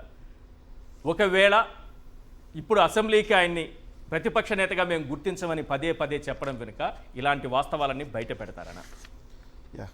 ఈశ్వర్ గారు, ముందుగా మీకు ప్యానెల్లో ఉన్న అందరికీ అట్లానే సాక్షి టీవీ ప్రేక్షకులందరికీ నమస్కారాలు. ఇది ఈరోజు ఆంధ్రప్రదేశ్ శాసనసభ 16వ శాసనసభకు సంబంధించిన దాంట్లో ప్రతిపక్ష నాయకుడు గుర్తింపు గురించి మ్మ్. గౌరవ స్పీకర్ గారు ఇచ్చినటువంటి రూలింగ్. ఈ రూలింగ్లో జగన్మోహన్ రెడ్డి గారిని ఏకవచనంతో సంబోధిస్తూ, నోట్ దిస్ పాయింట్, రాష్ట్ర ప్రజలందరూ చూడాలి, ఓ మాజీ ముఖ్యమంత్రి ప్రస్తుత శాసనసభ్యుడు ఆయన జగన్మోహన్ రెడ్డి అనే ఏకవచనంతో సంబోధిస్తూ ఆయన మీద అంటే ఈయన స్పీకర్ గారి మీద ఆయన అభియోగాలు, ప్రలాపనలు, బెదిరింపులమయం చేశాడంట. అంటే బూతులు అయితే ఏం రాయలేదు కదా అందులో. రాయలేదు. మామూలుగా జగన్మోహన్ రెడ్డి గారిని బూతులు తిడతా ఉంటారు కదా, అభియోగాలు, బూతులు ఏం బ్రాకెట్లో లేవు కదా. అభియోగాలు, ప్రలాపనలు, బెదిరింపులమయం చేశాడంట. ఆ. ఆయన కదా హోటల్లో కూర్చొని బతికే ఉన్నాడా, శాశ్వతంగా చంపేయాలంది. జగన్మోహన్ రెడ్డి గారు అట్టేం అడగలేదు కదా. ఆయన జగన్మోహన్ రెడ్డి గారు పద్ధతిగా ఒక లేఖ రాశాడు. ఏమని? అయ్యా ప్రజల గొంతును గుర్తించండి, ఇదిగోండి సార్, ప్రజల గొంతును గుర్తించండి అని చెప్పి స్వయాన స్పీకర్ గారికి లేఖ రాస్తే, స్పీకర్ అయ్యన్న పాత్రుడు గారికి, ఏది జగన్మోహన్ రెడ్డి గారు చచ్చిపోవాలి అని కోరుకున్నటువంటి అయ్యన్న పాత్రుడు గారికి ఏదైతే జగన్మోహన్ రెడ్డి గారు లేఖ రాసి గౌరవంగా ప్రజల గొంతును గుర్తించండి, ప్రతిపక్షంగా మాకు గుర్తించాలి, ఎందుకంటే ఇది మా హక్కు అని చెప్పి ఆయన అంట బెదిరింపులు, అభియోగాలు, ప్రేలాపనలు చేశాడని చెప్పి రాస్తా, దాంట్లో క్లియర్గా ఆయన అవాకులు, చవాకులు, అసత్యాలు, గందరగోళానికి గురి చేశాడంట జగన్మోహన్ రెడ్డి గారు. ఇవన్నీ రాస్తూ ఒక నిజమైతే ఒప్పుకున్నారు సార్. ఓకే. ఏమని? 2వ పేజీలో ప్రతిపక్ష నాయకుడికి ఎలా గుర్తిస్తారు అనేది ఆయనే చెప్పక చెప్పాడు. ఏమని? ప్రతిపక్ష నాయకుని హోదాకు ఎవరైనా అర్హులా కాదా అనేది కేవలం రాజ్యాంగ సూత్రాలు, కోర్టు తీర్పులు, చిరకాల సాంప్రదాయాల ఆధారంగా మాత్రమే నిర్ధారించగలరు. ఆంధ్రప్రదేశ్ వేతనాలు, పింఛన్ల చెల్లింపు, అనర్హతల తొలగింపు చట్టం 1953లో ప్రతిపక్ష నాయకుడు హోదా ప్రస్తావన ఉంది. ఆ చట్టంలో సెక్షన్ 12B ప్రకారం ఎవరికైనా ప్రతిపక్ష నాయకుడు హోదా ఇవ్వాలంటే 4 పాయింట్లు అంటే, 1, వారు చట్టసభలో సభ్యులై ఉండాలి. జగన్మోహన్ రెడ్డి గారు చట్టసభలో సభ్యులేగా. కరెక్టే. పాయింట్ నెంబర్ 2, వారు ప్రభుత్వ వ్యతిరేక రాజకీయ పార్టీకి సభలో నాయకుడై ఉండాలి. మరి 4 పార్టీలు ఉంటే 3 ఒక పార్టీలో ఉన్నాయి, 4 కౌంటర్ ఇచ్చినట్టు వ్యతిరేక, అదే కదా, ప్రభుత్వ వ్యతిరేక రాజకీయ పార్టీకి సభలో నాయకుడై ఉండాలి. 2 ఓకే, దానికి ఎలిజిబిలిటీ ఉందిగా జగన్మోహన్ రెడ్డి గారు. 3, ప్రతిపక్షంలో ఉన్న పార్టీలో వారి పార్టీకి అత్యధిక సంఖ్యాబలం ఉండాలి. పర్సంటేజ్ కాదు, సంఖ్యాబలం ఉండాలి. ఏది స్పీకర్ గారు ఇచ్చింది సార్, నేను ఇది రాసుకొచ్చింది కాదు. స్పీకర్ గారు ఇచ్చిన రూలింగ్లో 4 పేజీలు ఇస్తే దాంట్లో 2వ పేజీ క్లియర్గా చూడండి. 2వ పేజీలో ఈ 4 పాయింట్ల మధ్యలో ఒకసారి చూపించండి అన్న, అంటే ప్రజలందరికీ కూడా అర్థం కావాలి. ఎస్, ఈ 4 పాయింట్లో 3వ పాయింట్లో ఆయన క్లియర్గా నేను చదివిస్తాను. ప్రతిపక్షంలో ఉన్న పార్టీలో వారి పార్టీకి అత్యధిక సంఖ్యాబలం ఉండాలి. ప్రతిపక్షంగా ఉన్న ఒకటే పార్టీ, అత్యధికంగా ఉన్న అత్యల్పంగా ఉన్న ఒకటే పార్టీ ఉంది. ఎందుకంటే 4 పార్టీల్లో 3 వన్ సైడ్, ఇంకొన్న ప్రతిపక్షంగా ఒకటే పార్టీ కదా. దానికి 11 ఉంటాయా, 150 ఉంటాయా, 200 ఉంటాయా, 5 ఉంటాయా లెక్క కాదు కదా. అది 3 ఒప్పుకున్నాడు. 4, మరీ ముఖ్యంగా ఆ వ్యక్తిని సభాపతి ప్రతిపక్ష నాయకుడిగా గుర్తించాలి. అదే కదా అడిగింది, దాంట్లో కదా అయ్యా అన్నిటికీ మేము ఎలిజిబిలిటీ ఉన్నాం, ప్రజల గొంతును గుర్తించండి అని జగన్మోహన్ రెడ్డి గారు లేఖ రాస్తే, 4, మరీ ముఖ్యంగా ఆ వ్యక్తిని సభాపతి ప్రతిపక్ష నాయకుడిగా గుర్తించాలి. మీరు గుర్తించాలి కాబట్టి కదా స్పీకర్ గారికి లేఖ రాశారే, మాకు గౌరవంగా రావాలన్నా గౌరవంగా రావాల్సిందని మీరు ఇవ్వటం లేదు. ఏ సభలో అయినా సార్, లోక్సభ, రాజ్యసభ, లేదంటే శాసన మండలి, శాసనసభ, 2 పక్షాలు ఉంటాయి, అధికార పక్షం, ప్రతిపక్షం, కంపల్సరీ ఉండాల్సిందే. ప్రతిపక్షం లేకుండా ఈ దేశంలో ఏ రాష్ట్రంలో ఏ సభ జరగదు. ఎందుకంటే ఒక్క సభ్యుడున్నా ప్రతిపక్ష హోదా ఇవ్వాలి సార్. 174 మంది వాళ్ళు ఉన్నా, ఒక్కళ్ళే ఉన్నా కూడా ప్రతిపక్ష పార్టీగా ఆ పార్టీకి ఇవ్వాలి. ఆ 174 మంది ఒకవైపు ఉండి ఒక్కళ్ళు ఒకవైపు ఉన్నా, ఆ 174 మంది ప్రశ్నించడానికి, ఆ 174 మందికి ఎంత ఏదైతే అవకాశం ముఖ్యమంత్రిగా అవతలిస్తారో ప్రతిపక్ష నాయకుడికి అంత అవకాశం ఇవ్వాలి. అదే జగన్మోహన్ రెడ్డి గారు రాస్తే అబద్ధాలు, ప్రేలాపనలు అంట. ఫైనల్గా ఏం చెప్పాడంటే క్లియర్గా చెప్పేశాడు, నేను ఇవ్వను, మీరు ఆడికి పోతారో అడిగి పోండి, న్యాయస్థానానికి పోతారో పోండి. అందుకే తన ప్రతిపక్ష నాయకుడిగా గుర్తించాలన్న జగన్మోహన్ రెడ్డి గారి కోరికని పరిశీలించడం సాధ్యం కాదని తేల్చి పడేశాడు. Okay sir, welcome. ఎందుకంటే మాకు న్యాయస్థానాలంటే గౌరవం ఉంది, చట్టసభలంటే గౌరవం ఉంది. చట్టసభల్లో మేము రూల్స్కి వ్యతిరేకంగా ఎప్పుడు పోలా. ఒక మాట జగన్మోహన్ రెడ్డి గారిని మాట్లాడితే వాళ్ళు ఇందాక దీంట్లో ఒకటి చూపించేమని, జగన్మోహన్ రెడ్డి గారంట చంద్రబాబు నాయుడు గారిని ప్రతిపక్ష నాయకుడిగా నేను అనుకుంటే నీ ప్రతిపక్ష నాయకుడు హోదా పోయిద్దని చెప్పి జగన్మోహన్ రెడ్డి గారు మాట్లాడారని చెప్పి ఒక దుష్ప్రచారం చేస్తున్నారు. ఒక నిమిషం ఉంది సార్, ఆ నిమిషం వీడియో వింటే జగన్మోహన్ రెడ్డి గారు అసలు ఏ సందర్భంలో ఏం మాట్లాడారు, వీళ్ళేమి దుష్ప్రచారం చేస్తున్నారు అనేది మళ్ళీ ప్రజలకు కూడా అర్థమైంది. వినండి. ఏకంగా ఇదే శాసనసభలోనే 23 మందిని 67 మంది శాసనసభ్యులు వైఎస్ఆర్ కాంగ్రెస్ పార్టీపై గుర్తుపై గెలిస్తే 23 మంది శాసనసభ్యుల్ని పార్టీ మార్చి కండువాలు కప్పి అందులో 4 మంత్రులుగా చేసి పార్టీ ఫిరాయింపుల నిషేధ చట్టాన్ని రాజ్యాంగంలోని 10వ షెడ్యూల్ని పొంగలేకి తొక్కి ప్రజాస్వామ్య దేవాలయ ప్రతిష్టను ఎలా దెబ్బతినిపోయిందో ఇదే శాసనసభలో మనమంతా కూడా చూసిన పరిస్థితి. చంద్రబాబు నాయుడు గారికి 23 మంది శాసనసభ్యులు ఉన్నారు. ఒక 5గురిని లాగేస్తే ఆయనకు 18 మంది 17 మంది వస్తారు. అప్పుడు ఆయన ప్రతిపక్ష నాయకుడు స్టేటస్ కూడా ఉండదు, లాగేద్దామని. నేను అన్నా అధ్యక్ష, అలా చేస్తే నాకు ఆయనకు తేడా లేకుండా పోతున్నాను అన్నది.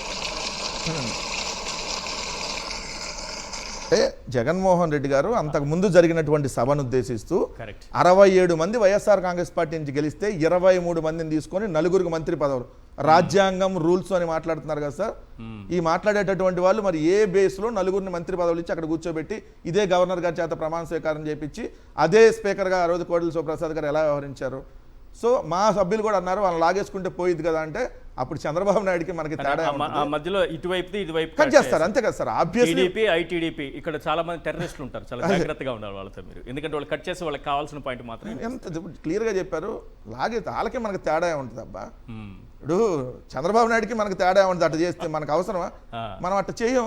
పద్ధతిగా వాళ్ళు వచ్చే కానీ జనాల్లోకి అదే ఆ ఇంప్రెషన్ తీసుకెళ్లిపోతున్నారు. ఈ రోజు స్పీకర్ గారు దాంట్లో అదే రాశాడు. ఏమని మీరు అప్పుడు 2019లో ఇట్లా మాట్లాడారు కదా, నేను ఇప్పుడు వినిపించడానికి కారణం అదే. 2019లో మీరే అన్నారు కదా, ఏది మేము లాగేసుకుంటే ఇదిగోండి 3వ పేజీలో చంద్రబాబు నాయుడు గారికి 23 మంది శాసనసభ్యులు ఉన్నారు, 5 లాగేస్తే ఆయనకు 17 ఉంటారు, అప్పుడు ఆయన ప్రతిపక్ష స్టేటస్ కూడా ఉండదు అని జగన్మోహన్ రెడ్డి గారు అన్నారంట. ఆయన ఏమన్నాడు? అట్లా చేస్తే ఆయనకి మనకు తేడా అంటే మీ వక్ర బుద్ధి, మీ దొంగ బుద్ధులు ఎట్లాంటియో మేము అనాలో ఎలా మంచి వాళ్ళమో చెప్పడం కోసం ఆ ఉద్దేశం. అలానే మేము ఎక్కడ తీసుకోలేదు. మేము ఆయనకు ప్రతిపక్ష నాయకుడిగా రమ్మన్నాం, ఆయనకు కావాల్సినంత మైక్ ఇచ్చాం, అన్నీ మేము చేసాం. కానీ ఈరోజు మాకు అవకాశం ఉన్నా అది ఇవ్వలేదనేది క్లియర్, ఓపెన్. 2, ఈరోజు జగన్మోహన్ రెడ్డి గారు ప్రెస్ మీట్లో సుదీర్ఘంగా 2 గంటల పాటు ఏదైతే ప్రజలందరికీ వివరిస్తే, ఎందుకంటే అసెంబ్లీలో 2 గంటలు కాదు సార్, 2 నిమిషాలు కూడా టైం ఇవ్వరు. ఎందుకు? ఇదే స్పీకర్ గారు, ఎందుకంటే ప్రజలకు ఈరోజు అంశం వచ్చింది కాబట్టి ఇదే స్పీకర్ గారు నేను జగన్మోహన్ రెడ్డి గారికి నేను మైక్ ఇవ్వను, ఆయన ఒక ఎమ్మెల్యేగానే నేను గుర్తిస్తాను, ఎందుకు ఇవ్వాలి నేను మైక్ అన్నటువంటి వీడియో.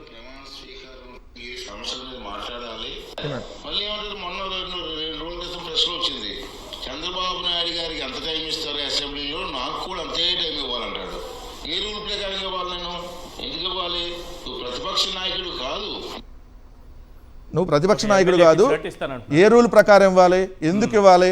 ఓ శాసనసభ్యుడిగా ఎప్పుడు 4 రోజులకు 5 రోజులకు వస్తే ఏది 175 మందికి ఎప్పుడు అవకాశం వస్తుంది? సభ 10 రోజులు జరిగితే ఒక 4 రోజులకు 5 రోజులకు మనం చెయ్యెత్తి రోజు అడుక్కుంటే వస్తుంది. అప్పుడు ఇస్తాము, వచ్చి నువ్వు కూర్చో అని చెప్పి మాట్లాడింది. అంటే వాళ్ళు క్లియర్గా మేము మైక్ ఇవ్వం, మీరు అసెంబ్లీకి రాకూడదు, వస్తే శాసన మండలిలో ఎలా నిలదీస్తున్నారు ఇలా నిలదీస్తారు కాబట్టి మీకు ఆ హోదా ఇవ్వమని వాళ్ళు క్లియర్గా చెప్తున్నారు. అందుకని అసెంబ్లీకి వెళ్ళకపోతే ఎలా అని వెళ్ళాలా లేదా నేను దాంట్లోకి వెళ్ళను. కానీ ఇప్పుడు ఇలాంటి ప్రెస్ మీట్ల ద్వారా చెప్పాలనుకున్న విషయాన్ని సూటిగా చెప్పగలుగుతున్నారు? అదే చెప్తాను సార్, 100%. ఎందుకు? బడ్జెట్ ప్రసంగం 44 పేజీలు ఉంది ఈశ్వర్ గారు. బడ్జెట్ ప్రసంగం 44 పేజీలు ఉంది. 44 పేజీల బడ్జెట్ ప్రసంగంలో పయ్యావుల కేశవ్ గారు ఆంధ్రప్రదేశ్ అడుక్కుదింది, ఆంధ్రప్రదేశ్ నాశనం అయిపోయింది. మీరెందుకు బాధపడుతున్నారు? అసలు ఆయన బాధపడితే చెప్పాడు కాబట్టి హిరోషిమా నగరం లాగా ఏదైతే అణుబాంబులతో ఆంధ్రప్రదేశ్ మొత్తాన్ని బాంబులు వేసేస్తే మొత్తం నాశనం అయిపోయి ఇప్పుడు ఆ బాంబులు మొత్తం తీసేసి మొత్తం సాగు చేస్తున్నాడు చంద్రబాబు నాయుడు గారు అని కంపేర్ చేస్తా నీచంగా మాట్లాడాడు. ఎవరైనా మనం సంస్థలో పనిచేస్తున్నప్పుడు లేదంటే మనం ఒక ఊరిలో ఉన్నప్పుడు మన ఊరిని మనం గౌరవించుకుంటాం, మన దేశాన్ని మనం గౌరవించుకుంటాం. మన దేశం బాగుండకపోయినా ఒకవేళ పరిస్థితి మన దేశం చాలా గొప్ప దేశంగా వాళ్ళందరికీ చెప్పాలి బయట వాళ్ళకి. కానీ ఈ రాష్ట్ర ప్రభుత్వం ఈ రాష్ట్రాన్ని అవమానిస్తూ ఈ రాష్ట్ర ముఖ్యమంత్రి అండ్ ఈ రాష్ట్ర ఆర్థిక శాఖ మంత్రితో పాటు ఈ రాష్ట్రంలో ఉన్నటువంటి గలీజ్ మీడియా కొన్ని సంస్థలంతా ఆంధ్రప్రదేశ్ అడుక్కుదింది, ఆంధ్రప్రదేశ్ నాశనం అయిపోయింది, హిరోషిమా నాగసాకి ఇలా బొందసాకి. ఇది ఎవడన్నా మన దేశాన్ని మన రాష్ట్రాన్ని అవమానపరుచుకుంటారు సార్? మన దేశం బాగుందాయా పెట్టుబడులు పెట్టడానికి రండి అని చెప్పాలి. అట్లా చెప్పరు వీళ్ళు. మా రాష్ట్రం అడుక్కు తినిపోయింది రండి, మా రాష్ట్రం సంకనాగిపోయింది రండి. సిగ్గన్నా ఉండాలిగా మాట్లాడటానికి. 26 సార్లు సార్ 44 పేజీల బడ్జెట్ ప్రసంగంలో 26 సార్లు గడిచిన ప్రభుత్వం అరాచకం గడిచిన ప్రభుత్వం. మీ దొంపల్లాగా మీరు బడ్జెట్ పెడుతున్నారా? గడిచిన ప్రభుత్వం మీద విమర్శలు చేయడానికి ఏమైనా ప్రజెంటేషన్ ఇస్తున్నారా? ఈ బడ్జెట్ ఏం పెట్టాలో చెప్పగా 26 సార్లు అదే చెప్పారు. 26 సార్లు. ఈరోజు జగన్మోహన్ రెడ్డి గారు 25 పేజీలు సార్ ఇవాళ జగన్మోహన్ రెడ్డి గారు ఏదైతే బడ్జెట్ ఫైనాన్షియల్ ఇయర్కి సంబంధించి మొత్తం అంకెల లెక్కలే. ఇదేదో ఓ పత్రిక లెక్కలో లేదంటే వాళ్ళు ఇష్టం వచ్చినట్టు అడుక్కుతుందని లెక్కలు కాదు. ఏది బడ్జెట్ కాగ్ లెక్కలు, ఆర్బీఐ మొత్తం ఏదో సోషల్ ఎకనామిక్ సర్వే ఇవన్నీ 25 పేజీలు. వాళ్ళేమో 26 సార్లు జగన్మోహన్ రెడ్డి గారి గురించి 44 పేజీలు. దాంట్లో ఏది అంతా రాష్ట్రం అడుక్కుతుంది, మధ్యలో లోకేష్ బాగున్నాడు, పవన్ కళ్యాణ్ ఇవి కూడా ఎత్తారులే. ఇవి కూడా ఎత్తే ఇక్కడెక్కడ చెప్పకుండా జగన్మోహన్ రెడ్డి గారు క్లియర్గా లెక్కలతో ఊచకోత. ఆ ఊచకోతకు వస్తే ఒక్కడు రాడు సార్ బయటికి. 24 మంది ఉన్నారు మంత్రులు, 164 మంది ఉన్నారు ఎమ్మెల్యేలు. మళ్ళీ మీరు వేరే విధంగా అనుకో, 164 మంది ఎమ్మెల్యేలు ఉంటే ఒక్కళ్ళు వచ్చి జగన్మోహన్ రెడ్డి గారు వారంలో ఒకరోజు ప్రెస్ మీట్ పెట్టి మొత్తం నేను ఊచకోతకు వస్తే వీళ్ళు తర్వాత ఎప్పుడో ప్రెస్ మీట్ పెడతారు, పెట్టి నువ్వు అసెంబ్లీకి రా దమ్ముంటే. అయ్యా ఏం సూపర్ 6 ఎప్పుడు చంద్రబాబు నాయుడు ఎగ్గొడతా, నువ్వు దమ్ముంటే అసెంబ్లీకి రా. జగన్మోహన్ రెడ్డి గారు అయ్యా ఇదిగో అప్పులు మీరు 14 లక్షల కోట్లు అని చెప్పి గాలి మాటలు మాట్లాడి రాష్ట్రం మీద దుష్ప్రచారం చేశారు, ఇదిగో మళ్ళీ మీరు బడ్జెట్లో నువ్వు దమ్ముంటే అసెంబ్లీకి రా. ఏది మాట్లాడు నువ్వు దమ్ముంటే అసెంబ్లీకి రా, లేదా మీకు 11 వచ్చినాయి. మరి మేము అడుగుతుంది మీరు అడిగేది 11 రావడానికి ఈ అప్పులకి సంబంధం ఏమైనా ఉందా? కాదు సార్, మేము అసెంబ్లీకి రావడానికి ఏదైతే అమ్మకు వందనంలో మీరు ఎగ్గొట్టడానికి ఏమైనా సంబంధం ఉందా? ఉచితంగా బస్సు ఎందుకు ఇవ్వట్లేదంటే దమ్ముంటే నువ్వు అసెంబ్లీకి రా, నీకు 11 వచ్చి నువ్వు అడగద్దు. ఇది మేము ప్రెస్ మీట్ పెట్టి అడిగితే ప్రతిపక్ష నాయకుడిగా మాజీ ముఖ్యమంత్రిగా నువ్వు దమ్ముంటే అసెంబ్లీకి రా, ఏదైనా అదే ఆవ్యాసం, దమ్ముంటే అసెంబ్లీకి రా, నీకు 11 వచ్చినాయి, మీరు విధ్వంసం సూచించారు. మరి విధ్వంసం కాదయ్యా, వాస్తవం లెక్కలు ఇది. ఈ లెక్కలు తప్ప కాదు, నువ్వు కూడా పవర్ పాయింట్ ప్రజెంటేషన్ చూపించంటే దమ్ముంటే అసెంబ్లీకి రా. ఇది రోజు ఇది పంచాయతీ తప్ప 9 నెలలుగా ఏం లేదు. దీంట్లో ఇలాంటి మాటలతోనే కదా, ఈ రొడ్డ కొట్టుడు మాటలు, ఈ రొటీన్ మాటలతోనే కదా ప్రజలు నమ్మించి అధికారంలోకి వచ్చారు. ఇది బాగా సక్సెస్ అయిన ఫార్ములా కాబట్టి దాన్నే ఫాలో అవుతుంది. అందుకని సక్సెస్ అయింది కాబట్టి చెప్తున్నాను సార్. దీని పేరు ప్రజాగలం. మామూలు కాదు, ప్రజల్ని నాశనం చేసినటువంటి గలం ఇది. 2024 కూటమి మేనిఫెస్టో. దీంట్లో ముందు మాట చదవాలి సార్, చాలా బాగుంటుంది. ముందు మాట బీజేపీ వాళ్ళు దొంగలు కదా, అటు ఇటు రెండు ఉన్నట్టుంటారు లేనట్టుంటారు. వాళ్ళు అందిసి వాళ్ళ గురించి అసలు పెద్ద మన డిస్కషన్. ముందు మాట చదవాలి సార్, చాలా బాగుంటుంది. ఆంధ్రప్రదేశ్ ప్రజల భవిష్యత్తు కత్తి మనపై వేలాడుతుంది. ప్రపంచంలోనే అత్యంత శక్తివంతమైన తెలుగు జాతి నేడు ఆంధ్రప్రదేశ్ పరిస్థితి నుంచి తలదించుకుంటుంది. చంద్రబాబు నాయుడు గారు రాసిన ముందు మాట, పవన్ కళ్యాణ్ గారి ఫోటోతో. లూటీ కోసమే 13 లక్షల కోట్లు అప్పు చేసి రాష్ట్ర ఆర్థిక వ్యవస్థను దివాలా తీయించారు. చంద్రబాబు నాయుడు గారి మేనిఫెస్టోలో ముందు మాట 13 లక్షల కోట్లు అప్పు చేశారంట, దివాలా తీయించారంట. తర్వాత అభివృద్ధి సంక్షేమం, అమ్మో చాలా ఉన్నాయి. అభివృద్ధి సంక్షేమం సామాజిక న్యాయం కోసం సూపర్ 6 పేరుతో 6 హామీలను మీ ముందు ఉంచడం జరిగింది. జనసేన పార్టీ వారు ప్రతిపాదించిన షణ్ముఖ వ్యూహం అంశాలను కూడా పొందుపరిచాం. మీ భవిష్యత్తు బాబు గ్యారంటీ, మీ భవిష్యత్తు అదే బాబు షూరిటీ, మీ భవిష్యత్తు గ్యారంటీ. ఈ ముందు మాటతో చెప్పి 13 లక్షల కోట్ల అప్పు. మీరు అన్న అప్పుల వివరాలు పాషా గారు అని చెప్పారు. ఒక మాట పాషా గారు చాలా అంశాలను ప్రస్తావించారు, 2 అంశాలు ప్రస్తావించారు. బస్సుల గురించి చాలా బాగుంటుంది సార్. ఎందుకంటే బస్సులు ఎందుకు ఫ్రీ అవ్వట్లేదంటే, ఇప్పుడు బస్సు ఎక్కుతారు సార్, ఎందుకు మన అక్క చెల్లెమ్మలు అందరూ బస్సు ఎక్కుతారు. అక్క చెల్లెమ్మలు బస్సు ఎక్కినప్పుడు పక్క ఊర్లో వీళ్ళందరూ ఫ్రెండ్స్ మామూలుగా రిలేషన్స్ ఉంటారు కదా. ఈ ఊర్లో బస్సు సపోజ్ తెనాల నుంచి గుంటూరుకి వెళ్తుంది అనుకున్నాం, మధ్యలో చాలా ఊర్లు వస్తాయి కదా. ఊర్లో వచ్చిన మధ్యలో ఊర్లో ఎవరో ఒకరు ఎక్కుతారు. ఏ అక్క బాగున్నావా, నీకు 15 వచ్చిందా అని అడుగుతారు. నీకు 15 వచ్చిందా అని ఏం అడుగుతుంది అక్క చెల్లెని. నీకు 18 వచ్చిందా అంటారు.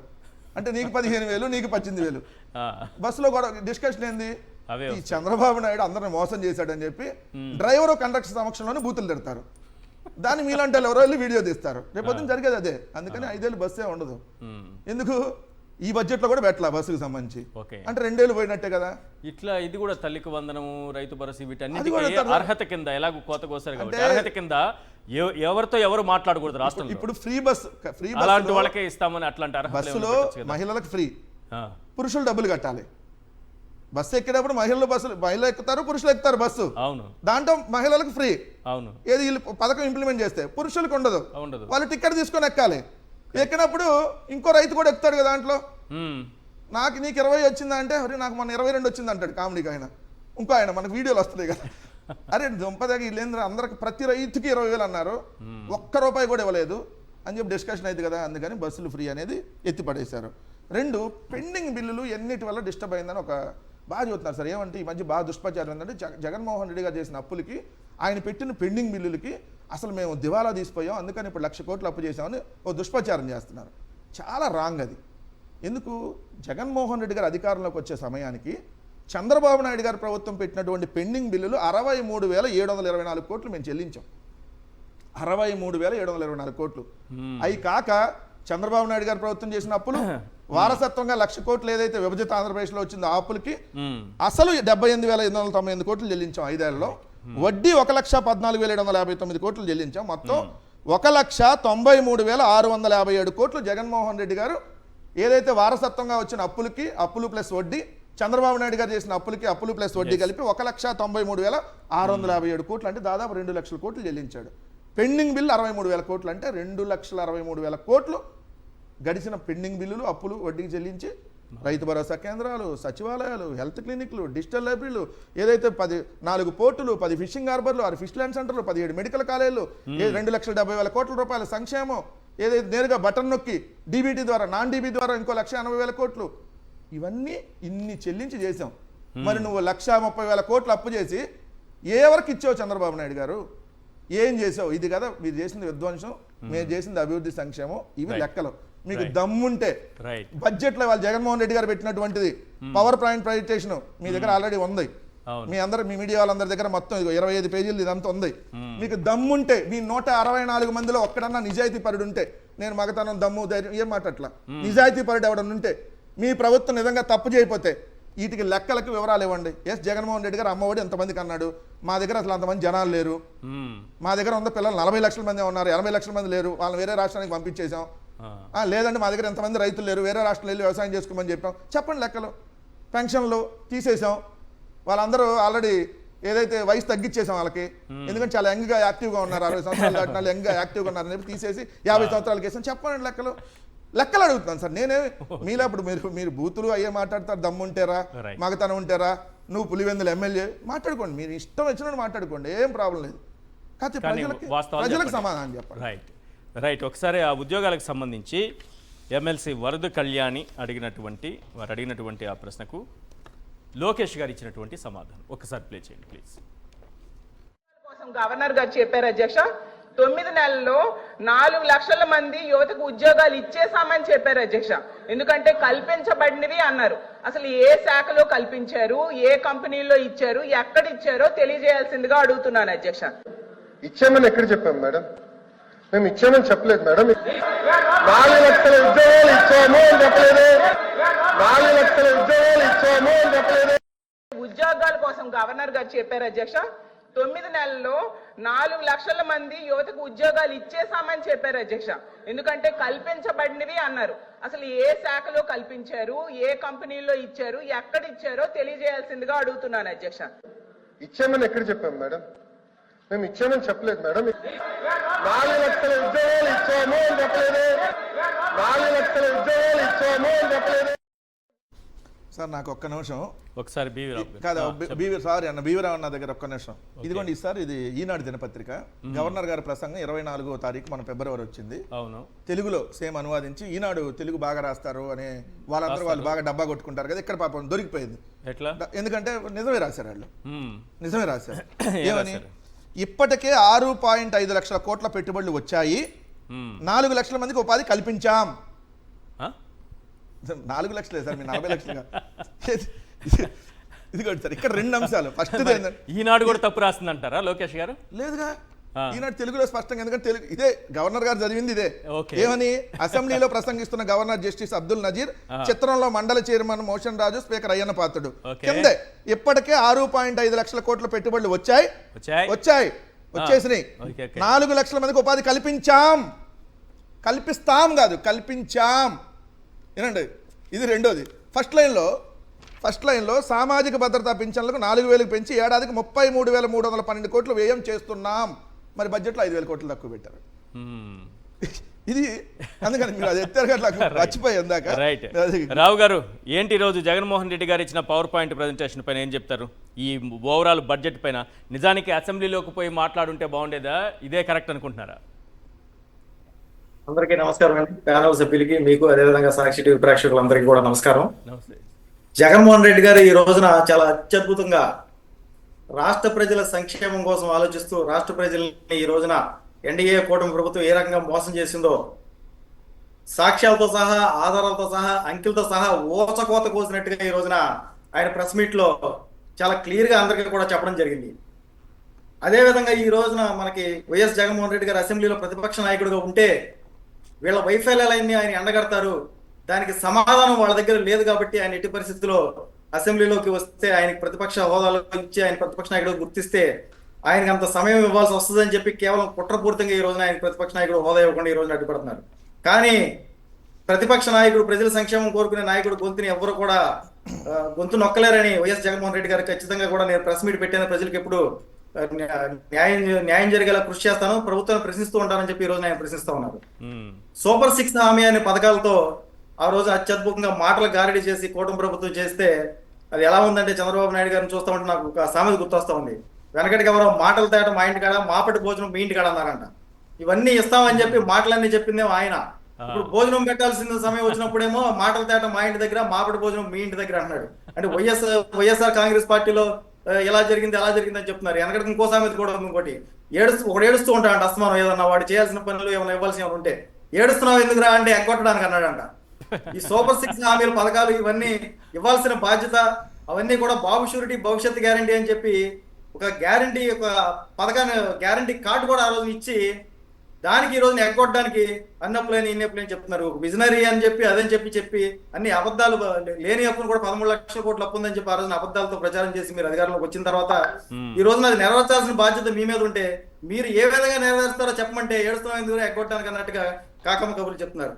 వైఎస్ జగన్మోహన్ రెడ్డి గారు ఈ రోజున చాలా క్లియర్ గా కూడా ఈ యొక్క పథకాలన్నీ అమలు కావడానికి దాదాపుగా మొత్తం అంకెలతో సహా ఎంతమంది లబ్ధిదారులు ఉన్నారు, ఎంతమంది లబ్ధిదారులకు ఎన్ని కోట్లు మనం కేటాయించాలని చెప్పి మొత్తం అంకెలతో సహా ఇస్తే దానిలో దాదాపుగా మనకి 80,000 కోట్ల రూపాయలు అవసరమైంది.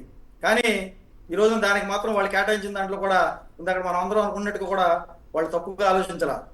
వైఎస్ జగన్మోహన్ రెడ్డి గారు అధికారంలోకి రాగానే మొత్తం కులం చూడడం, మతం చూడడం, పార్టీలు చూడడం, మనకి ఓటైన వాళ్ళు కూడా సంక్షేమం అందాలని చెప్పారు. కానీ చంద్రబాబు నాయుడు గారు వైఎస్ఆర్ కాంగ్రెస్ పార్టీ సానుభూతి పరులకి, వైఎస్ఆర్ కాంగ్రెస్ పార్టీ నాయకులకి, కార్యకర్తలకి ఎటువంటి సంక్షేమం అందించాల్సిన అవసరం లేదు, ఇవ్వద్దు అని చెప్పి డైరెక్ట్ గా చెప్పారు. అంటే ఏంటి, 40% మంది లబ్ధిదారులకి మనం ఎటువంటి సంక్షేమాలు అందించే అవసరం లేదు అనుకున్నారు ఆయన. అంటే 80,000 కోట్ల మంది అసలు దాదాపుగా 32,000 కోట్ల రావు గారు, జగన్మోహన్ రెడ్డి గారికి ఓటేసిన వాళ్ళు 1,32,00,000 మంది ఉన్నారు. ఈ రాష్ట్రంలో లేరా? వాళ్ళు ఏం ట్యాక్సులు కట్టట్లేదా? వాళ్ళకి పరిపాలన అవసరం లేదా? వాళ్ళకి ప్రభుత్వం అవసరం లేదా? వాళ్ళకు ఒక ముఖ్యమంత్రి అవసరం లేదా? వాళ్ళకంటూ హక్కులు లేవా? అసలు అవసరం లేదు, అవసరం లేదని అధికారులకు నేను అల్టిమేటం జారీ చేస్తానని సాక్షాత్ ముఖ్యమంత్రి పబ్లిక్ గా చెప్పారు ఆయన. అంటే ఈ 80,000 కోట్ల రూపాయల సంక్షేమంగా అవసరం పడిన దాంట్లో 32,000 కోట్ల రూపాయలకి అసలు ఇవ్వవసరం లేదని 40% కోత విధించి వచ్చాయని ఆయన ఉద్దేశం. అలా చూస్తున్నా కూడా 48,000 కోట్లు అవసరం పడుతుంది. కానీ వాళ్ళు కేటాయించింది 17,000 కోట్లే. అంటే వైఎస్ఆర్ కాంగ్రెస్ పార్టీ సానుభూతి పరులు 40% మందికే కాకుండా వీళ్ళు కూటమి ప్రభుత్వానికి ఓటేసిన వాళ్ళు మిగిలిన 48,000 కోట్లు ఇవ్వాల్సిన దాంట్లో కూడా ఇంకొక 30 కోట్లు ఎక్కొడుతున్నారు. ఇప్పుడు వాళ్ళు 30,000 కోట్లు ఎక్కొడుతున్నారు. మొత్తం 17,000 కోట్లు మాత్రం వాళ్ళు కేటాయించారు. అంటే ఆయన డైరెక్ట్ గా వైఎస్ఆర్ కాంగ్రెస్ పార్టీకి చేసిన వాళ్ళకి సంక్షేమం అందించొద్దు అన్నాడు. కానీ ఓటమికి ఓటేసిన పేద ప్రజలు కూడా సంక్షేమం అందించరు ఆయన. దానికి క్లియర్ గా అంకెలతో సహా ఈ రోజున వాళ్ళు బడ్జెట్ లో ప్రవేశపెట్టిన దాంట్లో అర్థమవుతా ఉంది. ఇందాక మన పాషా గారు చెప్తూ చాలా అత్యద్భుతంగా వాళ్ళు పాంప్లెట్ ఒకటి చూపించారు. 1,22,000 రూపాయలు ఒక కుటుంబానికి ఎలా ఇస్తామని చెప్పేసి వాళ్ళందరూ కూడా అంకెలతో సహా వేసి, ఏది ఒక తండ్రి రైతుగా ఉంటే ఎంతమందికి వస్తుంది, తల్లికి వందలు ఎంతమందికి వస్తుందని. కానీ దానికి అదనంగా ఇంకొకటి నేను చెప్పదలుచుకునేది, బాబు షూరిటీ భవిష్యత్తు గ్యారంటీ అనేది ఇందాక మీరు గుర్తు చేశారు. దానికి ఒక గ్యారంటీ కార్డు కూడా ఇచ్చారని. ఒక గ్యారంటీ కార్డు ప్రతి ఇంటికి ఈ రోజు మనం ప్రామిసరీ నోట్ ఎవరి మీద డబ్బులు ఇస్తే వాళ్ళ మీద మనం చీటింగ్ వేసేస్తాం. వాళ్ళ డబ్బులు మనకి ఇవ్వకపోతే ఎగ్గొడితే కనుక ప్రామిసరీ నోట్ రాసుకుని మన దగ్గర ఎవరైనా డబ్బులు తీసుకుంటే మనం దాని మీద చీటింగ్ వేసి మనం ఎన్నిసార్లు అడిగినా కూడా డబ్బులు ఇవ్వట్లేదని మనం కోర్టులో చీటింగ్ కేసు వేస్తే వాళ్ళకి క్రిమినల్ కేసు పెట్టి వాళ్ళ దగ్గర మనకి డబ్బులు ఇప్పించేది న్యాయ ప్రక్రియలు జరుగుతూ ఉంటుంది.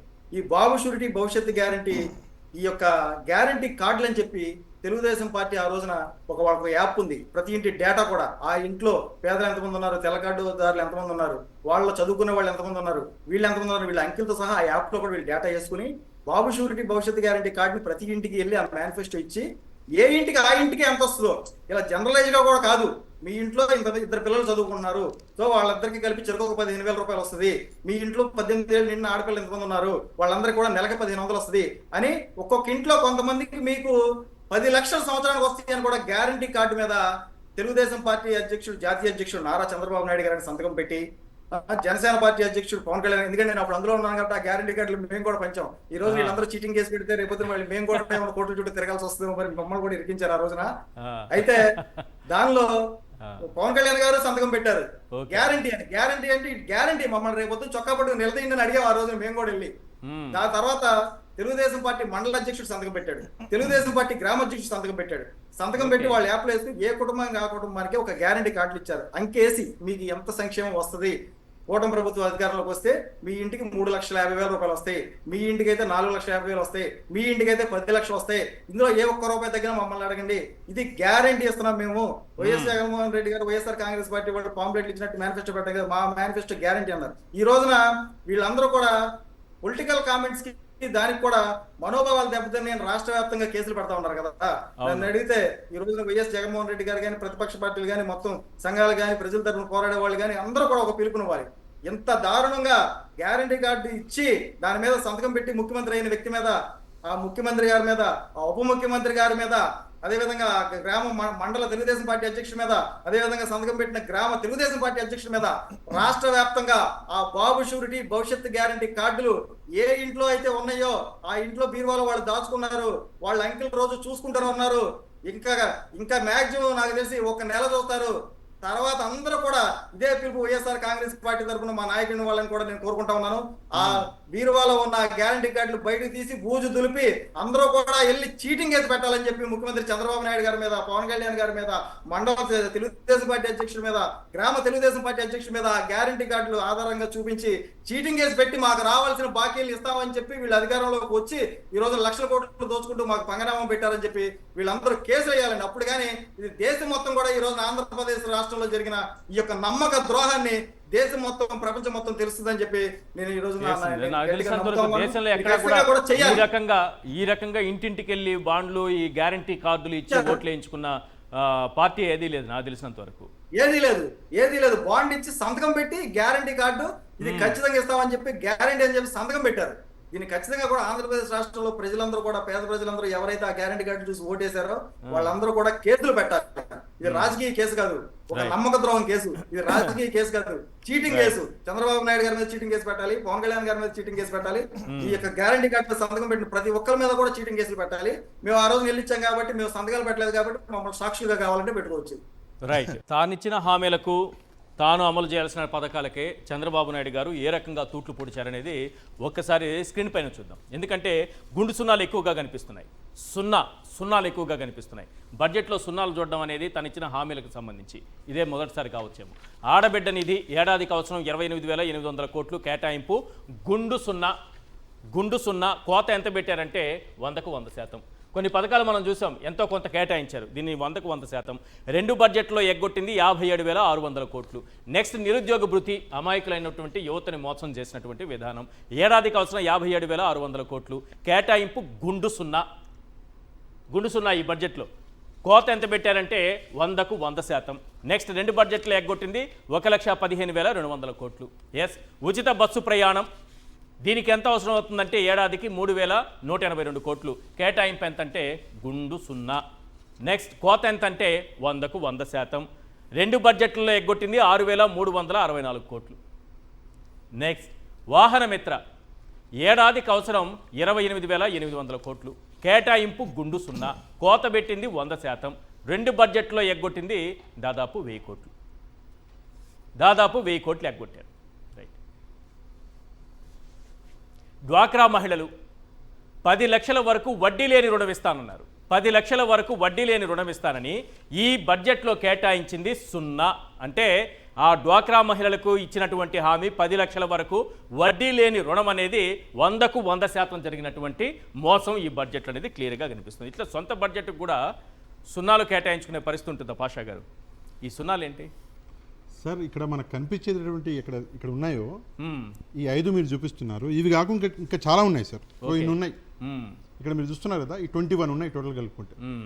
ఈ 21లో మనం ఇక్కడ చూస్తే ఎస్సీ ఎస్టీ బీసీ మైనారిటీలకు 50 ఏళ్లకే పింఛన్లు ఇస్తా అన్నాడు. దానికి 4,000 కోట్ల రూపాయలు ఖర్చు అవ్వాలి. అది కూడా ఒకటి ఉంది. డ్వాక్రా సంఘాలకి ఇక్కడ పెట్టారు 10 లక్షలు. ఓకే, బీసీల ఆధారంగా ప్రత్యేక రక్షణ చట్టం అని చెప్పేసి దానికి 5,000 కోట్లు కావాలి. దానికి కూడా గుండు సున్నా. స్థానిక సంస్థలకి నామినేటెడ్ పదవులు అది ఓకే. హజ్ యాత్రకి ముస్లింలకి దానికి ఒక బడ్జెట్ అని చెప్పేసి అలొకేట్ చేశారు, దానికి గుండు సున్నా. ఇక్కడ మొత్తం పూజారుల దగ్గర నుంచి నాయి బ్రాహ్మణుల వరకు అన్నిటికీ గుండు సున్నానే సార్. అంతెందుకు సార్, ఈరోజు జగన్మోహన్ రెడ్డి గారు ఒక మంచి మాట చెప్పారు. మీరు ముద్దుగా సూపర్ 6 అని పెట్టుకున్నటువంటి పేరు 6 హామీలు ఉన్నాయి కదా, ఆ 6 హామీలలో 3 పెట్టి 3 మర్చిపోయారు. ఎందుకు? అది కూడా ఈరోజు ప్రభుత్వం వస్తే వచ్చే నెల, 1 నెల తర్వాత 2 నెలల తర్వాత కాదు, 9 నెలల తర్వాత ఇచ్చిన బడ్జెట్ ఇది. ఇదొకటి. రెండోది, నాకు ఒక ప్రశ్న సార్, సమాధానం తప్పకుండా చెప్పాలి చంద్రబాబు నాయుడు గారు. లాస్ట్ టైం 4 నెలల కింద ఈయన 3 హామీలు యాక్చువల్గా 3 హామీలకి ఈయన అంటే బడ్జెట్ అనేది అలొకేషన్ చేయడం జరిగింది. ఒకటి తల్లికి వందనం 5,387 కోట్ల రూపాయలు చేశారు. అందులో నిజంగా జెన్యూన్గా ఎంతమందికి తల్లికి వందనంలో ఎంత డబ్బు ఖర్చు పెట్టారు, దీనికి సమాధానం చెప్పాలి. రెండోది, రైతు భరోసాకు కూడా 1000 కోట్లు పెట్టారు సార్. ఈ 1000 కోట్లలో ఎంతమంది రైతులకి నిజంగా ఈ రైతు భరోసా అనేది అందించారు. మూడవది, ఇక్కడ దీపం పథకానికి కూడా 895 కోట్లు ఖర్చు పెట్టి మీకు సిలిండర్ రావట్లేదా అని చెప్పేసి ఓపెన్గా ప్రశ్నిస్తే రావట్లేదు అని చెప్పేసి జనాలు చెప్తున్నటువంటి పరిస్థితి. ఒక నిమిషం సార్, ఇక్కడ పొరపాటు ఏం జరిగిందంటే వాహన మిత్ర దాదాపు 450 కోట్లు అవుతుంది. దాదాపు 450 కోట్లు ఏదో కొంత అక్కడ ఆడబిడ్డ నిధిలో ఉన్న 28,800 కోట్లు ఇక్కడ పడినట్టుంది. ఓవరాల్గా అయితే 2 బడ్జెట్లో ఎగ్గొట్టింది దాదాపుగా 1000 కోట్లు. ఎందుకంటే టిప్పర్ల డ్రైవర్లకు కూడా ఇస్తానన్నారు కదా, ఆ లెక్క ఇంకా తీయలేదు వాళ్ళు. ఆ లెక్క తీయలేదు కాబట్టి కొంత జగన్మోహన్ రెడ్డి గారు ఇచ్చిన దాని ప్రకారం 2,75,000 మందికి ఇచ్చారు అప్పుడు గవర్నమెంట్. 10,000 లెక్కన 15,000 ప్లస్ టిప్పర్ డ్రైవర్లు, లారీ డ్రైవర్లు కూడా యాడ్ చేస్తానన్నారు. సో 2 బడ్జెట్లో ఎగ్గొట్టింది దాదాపుగా 1000 కోట్లు. ఆ ఏడాదికి అవసరమైంది మాత్రం రాంగ్ ఉంది అక్కడ figure. Okay right, please. So ఇది ఇప్పుడు ఆయన ఇస్తానటువంటి ఈ హామీలు, ఇవి కాకుండా సూపర్ 6 కాకుండా మీరు చెప్పినవి మిగతాయి నేను చెప్పాను కొన్ని హామీలు. ఇక అన్నీ చెప్పుకుంటూ కూర్చుంటే మీకు తెలుసు 420 హామీలు ఇచ్చారు. 420 హామీలు. ఆ 420 హామీలు నేను చెప్పలేను, నా దగ్గర లిస్ట్ లేదు. వాళ్ళు కూడా మర్చిపోయి ఉంటారు. 420 హామీలు అంటే 420 అండి. 420 అంటే మీరు తప్పుగా అనుకో, 420 హామీలు దాదాపుగా ఇచ్చారు. ఎక్కడికి వెళ్తే అక్కడ ఫ్రీగా హామీ ఇచ్చిపడి 420 అనండి, దాన్ని 420 ఎందుకంటారు అంటే ఇంగ్లీష్లో చెప్తే బాగుంటుందని అంతే. ఇంకా ఇందాక మీరు డెప్స్ గురించి మాట్లాడారు. అవును సార్, అప్పులు జగన్మోహన్ రెడ్డి గారు చేసింది 4,91,000 కోట్ల రూపాయలు అంటున్నారు కదా. నేను సింపుల్ ప్రశ్న అడుగుతా, 4,91,000 కోట్ల రూపాయలు అప్పు చేసినటువంటి ఒక వ్యక్తి డైరెక్ట్గా డీబీటీ ద్వారా 2,73,756 కోట్లు, నాన్ డీబీటీ ద్వారా 1,84,604 కోట్లు, అంటే 4,91,000 రూపాయలు 91,000 కోట్లు అప్పు చేసి ప్రజలకు తిరిగి ఎంత ఇచ్చిందంటే 4,58,000 కోట్ల రూపాయలు తిరిగి ఇచ్చాడు. ఓకే, అంటే నిజంగా సార్ ట్రాన్స్పరెన్సీ ఎక్కడ లేదు మీకు, ఎక్కడ లేదు మీకు. చేసిన అప్పు మొత్తం మీకు నాన్ డీబీటీ డీబీటీలోనే కనిపిస్తుంది కదా, ప్రజలకి డైరెక్ట్ గా ఇచ్చినటువంటి డబ్బులోనే కనిపిస్తుంది కదా. మరి మీరు ఎప్పుడన్నా ఇంత ట్రాన్స్పరెంట్ గా ఉండే ప్రయత్నం చేసిరా ఎప్పుడన్నా బై మిస్టేక్ కూడా? మీరు రైతులకి నేను మొత్తం రుణమాఫీ చేస్తానని చెప్పేసి 2014లో మీరు అధికారంలోకి వచ్చారు. ఆ అబద్ధం జగన్మోహన్ రెడ్డి ఆడలేకపోయాడు. ఎందుకంటే నాకు అధికారం ఇంపార్టెంట్ కాదు, అబద్ధం ఆడను అన్నాడు. కానీ దాని తర్వాత ప్రెస్ మీట్లో ప్రెస్నే మీరు ఏం చేశారు? నేను ఎప్పుడు చెప్పినా ₹1,00,000 చేసిన వరకు అయిపోయింది, చెప్పాను, ఇచ్చేసాను, అయిపోయింది, నువ్వు అడగొద్దన్నాడు.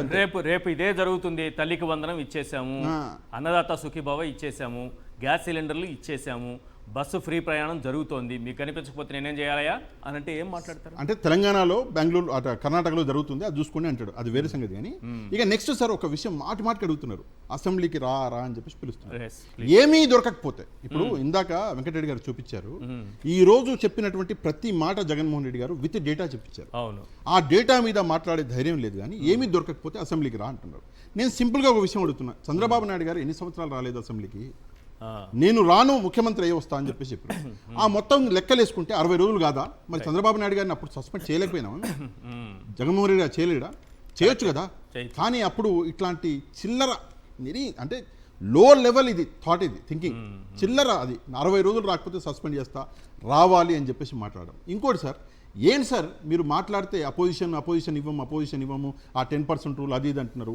క్లియర్గా ఒకటి చెప్తా, స్పీకర్ ఎవరైతే ఉంటారో ఆయన డిస్కషన్లో ఉన్నటువంటి విషయం ఇది. ఆయన తలుచుకుంటే ఒక్క సంతకం చేసి ఈ విషయాన్ని ఇమ్మీడియట్గా అపోజిషన్ ఇవ్వచ్చు. అదే చదివినిపించిన దాంట్లో పాయింట్ కూడా ఇవ్వచ్చు, స్పీకర్ ఇవ్వచ్చు. ఇదే ఢిల్లీలో కూడా జరిగింది. 3 ఎమ్మెల్యేలే ఉన్నారు ఇదే ఎన్డీఏ వాళ్ళకి. ముగ్గురు ఎమ్మెల్యేలు ఉంటే ఆప్ ఏదైతే ఉందో ఆమ్ ఆద్మీ పార్టీ వాళ్ళు ఇచ్చారు. అవును. మరి వాళ్ళంత పెద్ద మనసు చేసుకొని ఇస్తే మీరు నిస్సిగ్గుగా తీసుకున్నారు కదా. Right. మరి ఇప్పుడు మీరు ఇవ్వడానికి ఏమైంది?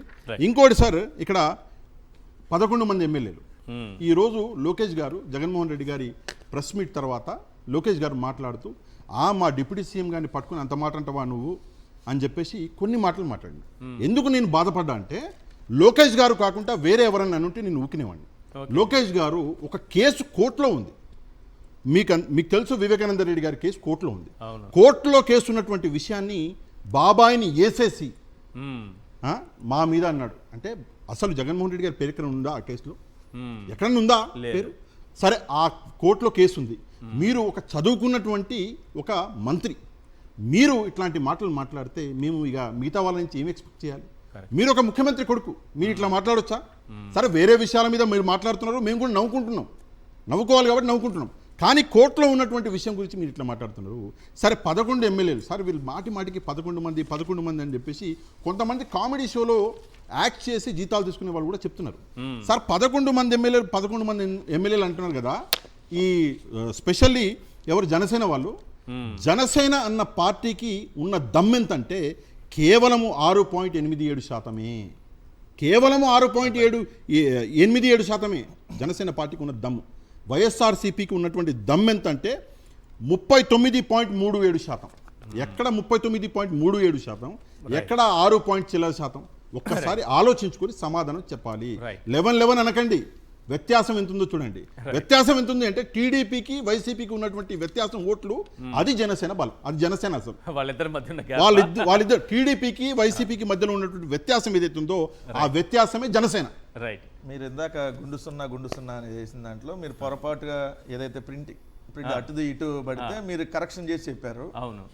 అంటే మిగిలిన వాళ్ళు కూడా అట్లా చెప్పాలి నిజంగా మీడియాలో. ఎందుకంటే మీరు తప్పు మళ్ళీ కరెక్షన్ చేసుకుని ఇది 25,000 కోట్లు ఇట్లా దాన్ని ఖచ్చితంగా, ఎందుకంటే పొరపాటుగా ఎవరైనా ప్రింటింగ్ పడుతుంది, దాన్ని సరి చేసుకోవడంలో తప్పులేదు దాన్ని.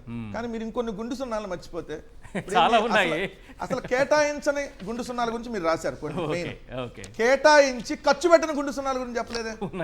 ఏది ఇప్పుడు 2024-25 బడ్జెట్ కి సంబంధించి తల్లికి వందనం అంటే అమ్మఒడి జగన్మోహన్ రెడ్డి గారు దేశంలో ఎక్కడ లేని కొత్త స్కీమ్ తీసుకొని వస్తే దానికి పేరు మార్చి తల్లికి వందనం అన్నారు కదా. దాంట్లో 0 ఏది 5,386 కోట్లు కేటాయించారు, ఖర్చు పెట్టింది 0. కేటాయింపులు ఖర్చు పెట్టిన సున్నాలు కూడా రాయాలి, గుండు సున్నా. అంటే ఇప్పుడు ఏంటి ఓర కేటాయింపులు ఇవి ఖర్చు పెట్టడం రేపు పొద్దున అనేదాన్ని క్లియర్. అట్లానే రైతు భరోసా అసలు దేశంలో ఎక్కడ, ఎందుకంటే ఈ ప్రజలకు కూడా తెలియాలి సార్, అసలు దేశంలో రైతుకు భరోసా ఇచ్చే కార్యక్రమం దేశంలో ఎక్కడా లేదు. ఫస్ట్ టైం జగన్మోహన్ రెడ్డి గారు 2017వ సంవత్సరంలో మాకు నాగార్జున యూనివర్సిటీ ఎదురుగా ప్లేనరీ జరిగితే అప్పుడు మేము రైతు భరోసా అని మేము నవరత్నాలు తీసుకొచ్చే భాగంగా నవరత్నాలు రైతు భరోసా 12,500 4 సంవత్సరాలు ఇస్తామని 2017 సంవత్సరంలో మేము తీసుకొని వస్తే, తర్వాత కేసీఆర్ గారు 2018లో రైతు బంధు అని ఇక్కడ మే 10వ తారీఖున ఇంట్రడ్యూస్ చేశారు. మేము ఆ రోజు అధికారంలో లేవు. 2017లో ఫస్ట్ ఈ స్కీమ్ ఎలా ఉంటుంది, రైతులకు ఎలా తీసుకురావాలని మేము హామీ ఇచ్చాం మేనిఫెస్టో. 2018లో రైతు బంధం తీసుకొని వచ్చారు కేసీఆర్ గారు. 2019లో ప్రధానమంత్రి మోడీ గారు 2019 ఫిబ్రవరి 24 పిఎం కిసాన్ అంది ఇచ్చారు. అంటే అసలు ఈ దేశంలో ఎక్కడా లేని పథకాలను, అమ్మఒడి దేశంలో ఎక్కడా లేదు, ఫస్ట్ టైం జగన్ గారు. ఇలాంటి రైతు బంధుకి వాళ్ళు పేరు మార్చి అన్నదాత సుఖీభవ అన్నారు. అన్నదాత సుఖీభవ అని 1000 కోట్లు పెడితే 10,000 కోట్ల బడ్జెట్కి, సరే ఆ 1000 కోట్లన్నా పట్టుమని ఒక 50 మంది రైతులకో లేదా ఒక 500 మందికో 1000 మందికి ఏడన్నా ఇచ్చారంటే 0. కేటాయింపులు 1000 2024-25 మన బడ్జెట్లో. మన బడ్జెట్లో 1000 కోట్లు కేటాయించి 1000 కోట్లు 0. సో ఇందాక మన బీవీ రావు గారు బాగా చెప్పారు. ఎందుకంటే ఇప్పుడు 40% వైఎస్ఆర్ కాంగ్రెస్ పార్టీ వాళ్ళకి తీసేసి మిగిలిన కూడా తీసేస్తారు. ఇప్పుడు 79 జగన్మోహన్ రెడ్డి గారు వాళ్ళు క్లియర్ గా లెక్కలతో చెప్పారు. సూపర్ 6 హామీలకే 79,867 కోట్లు అవుతుంది. కానీ బడ్జెట్ లో కేటాయించింది 17,179 కోట్లని. అంటే 21.50%. 21%. అంటే 100 మందికి వాళ్ళైతే 21 మందికి ఇస్తారు. ఎవరు కరుడు కట్టిన తెలుగుదేశము జనసేన జెండాలు పట్టుకొని అదే బూతులు తిట్టే వాళ్ళకి 21% ఇస్తారు. మాలలో కూడా తిట్టకుండా మంచి వాళ్ళు ఉంటారు కదా కొంతమంది, వాళ్ళకు కూడా రాదు. ఇప్పుడు వాళ్ళు కూడా మమ్మల్ని తిట్టడం స్టార్ట్ చేస్తే కొంచెం పెంచుతారేమో బడ్జెట్. మూడోది ఒక్క నిమిషం సార్, ఇందాక వాహన మిత్రులు మీరు కరెక్ట్ చెప్పారు. మేము 2,76,368 మందికి వాహన మిత్రులు అందించాం. సో 2,76,368 మేము ఇంటూ 10,000 ఇస్తే ఏది ప్రతి సంవత్సరం వీళ్ళు ఏమన్నారు 15,000 ఇస్తాం. అవును, ఎక్కడన్నా ఒకరికన్నా ఇచ్చారా? అసలు దాని బడ్జెట్ లోనే దాని ఊసి లేదు కదా. 2 వాలంటీర్లకి మేము 5,000 ఇస్తే తమ్ముళ్ళు 10,000 చేసేసా, మీరు మనుషులు కాదా అన్నాడు. అన్న మనుషులే కదన్నా Volunteer. చంద్రబాబు నాయుడు గారు, మనుషులే కదా, 5,000 అన్న కనీసం ఇవ్వు, 10,000 వద్దులే. మరి ఏం చేసావు? అది మొత్తం తీసావు. పూతరేకులు తీసుకురమ్మన్నారు. రండి సార్, పవన్ కళ్యాణ్ గురించి ఒకటి చెప్పాలి సార్. కన్క్లూడ్ చేయండి. పవన్ కళ్యాణ్ గారు అంటే పాపం తమ్ముడు లోకేష్కి ఇబ్బంది. అన్న పవన్ కళ్యాణ్ గారు పెద్దడు కదా ఏజ్లో. అన్న పవన్ కళ్యాణ్ అంటే తమ్ముడికి మరి ఎప్పుడు కోపం రాదు మామూలుగా అయితే. ఈసారి ఎందుకో మా మీద మాట్లాడాడు కదా. పవన్ కళ్యాణ్ గారిని స్థాయి చాలా పెంచారు సార్ జగన్మోహన్ రెడ్డి గారు నిజంగా. ఎందుకంటే గౌరవంగా స్థాయి పెంచినట్టు. పవన్ కళ్యాణ్ గారి స్థాయి ఏం పెంచారు? కార్పొరేటర్కి ఎక్కువ, ఎమ్మెల్యేకి తక్కువ అని జగన్మోహన్ రెడ్డి గారు అన్నారు కదా. చాలా స్థాయి పెంచి మాట్లాడినట్టు జగన్మోహన్ రెడ్డి గారు, చాలా గౌరవించి. మామూలుగా అయితే వార్డు మెంబర్కి ఎక్కువ, సర్పంచ్కి తక్కువ. జగన్మోహన్ రెడ్డి గారు ఎమ్మెల్యే కదా. ఏంది ఎమ్మెల్యే అయితే ఏది 2008లో వచ్చి రాజకీయాల్లో 10 జెండాలు పోతే ఎమ్మెల్యే అయితే ఆయన కూడా మా మీద విమర్శలు చేయటమా? జర్మనీ బో, లేకపోతే జపాన్ బో, లేకపోతే రష్యా బో, లేదంటే ముంబై బో కాదు కదా. జగన్మోహన్ రెడ్డి గారు సింగిల్గానే 2 సార్లు ఎంపీ, ఏ పార్టీతో పొత్తులు లేకుండానే. 3 సార్లు ఎమ్మెల్యే, అపోజిషన్ లీడర్, 151 సీట్లు సింగిల్గానే. మీ జీవిత చరిత్రలో ఎప్పుడైనా చంద్రబాబు నాయుడు సింగిల్గా ఎమ్మెల్యే, సరే సింగిల్గా ఎమ్మెల్యేగా కానీ, సరే ఎమ్మెల్యే గెలిచాడు, సింగిల్గా ముఖ్యమంత్రి అయ్యాడా? లేడు. సింగిల్ పవన్ కళ్యాణ్ సింగిల్గా ఎప్పుడన్నా అయ్యే దమ్ముందా? ఏది ఈయన మళ్ళీ మా మీద విమర్శలు చేసి జర్మనీ బో, నీకు వచ్చిన ముష్టి చంద్రబాబు నాయుడు 21 అయితే 17 వాళ్ళు నీకు ఇచ్చిన వాళ్ళ పార్టీలోంచి నీకు పంపించేసిన ముష్టి వాళ్ళు కూడా కూర్చోవాలి, నుంచోంటే నుంచోవాలి. సో ఇవన్నీ మీరు చేసి మా మీద విమర్శ చేస్తే సర్పంచ్కి ఎక్కువ, అది వార్డు మెంబర్కి ఎక్కువ, సర్పంచ్ తక్కువ. కానీ గౌరవంగా పెంచాడు సార్ స్థాయి. ఎందుకంటే ముఖ్యమంత్రి పదవి చంద్రబాబు నాయుడు వేసాడు కదా, మరీ తీసేసినట్టు మాట్లాడితే బాగుండదని కొంచెం పెంచి మాట్లాడితే ఇంకా ఫీల్ అయితే అట్లా ఈ జన అదేంటి సైకోలు. రైట్. థ్యాంక్ యూ అండి వెంకటరెడ్డి గారు, చర్చలో పాల్గొన్నందుకు. పాషా గారు, రావు గారు, థ్యాంక్ యూ సో మచ్. వాళ్ళు చర్చలో పాల్గొన్నందుకు. ఇది వంటి చర్చా కార్యక్రమం చూస్తూనే ఉండండి సాక్షి టీవీ.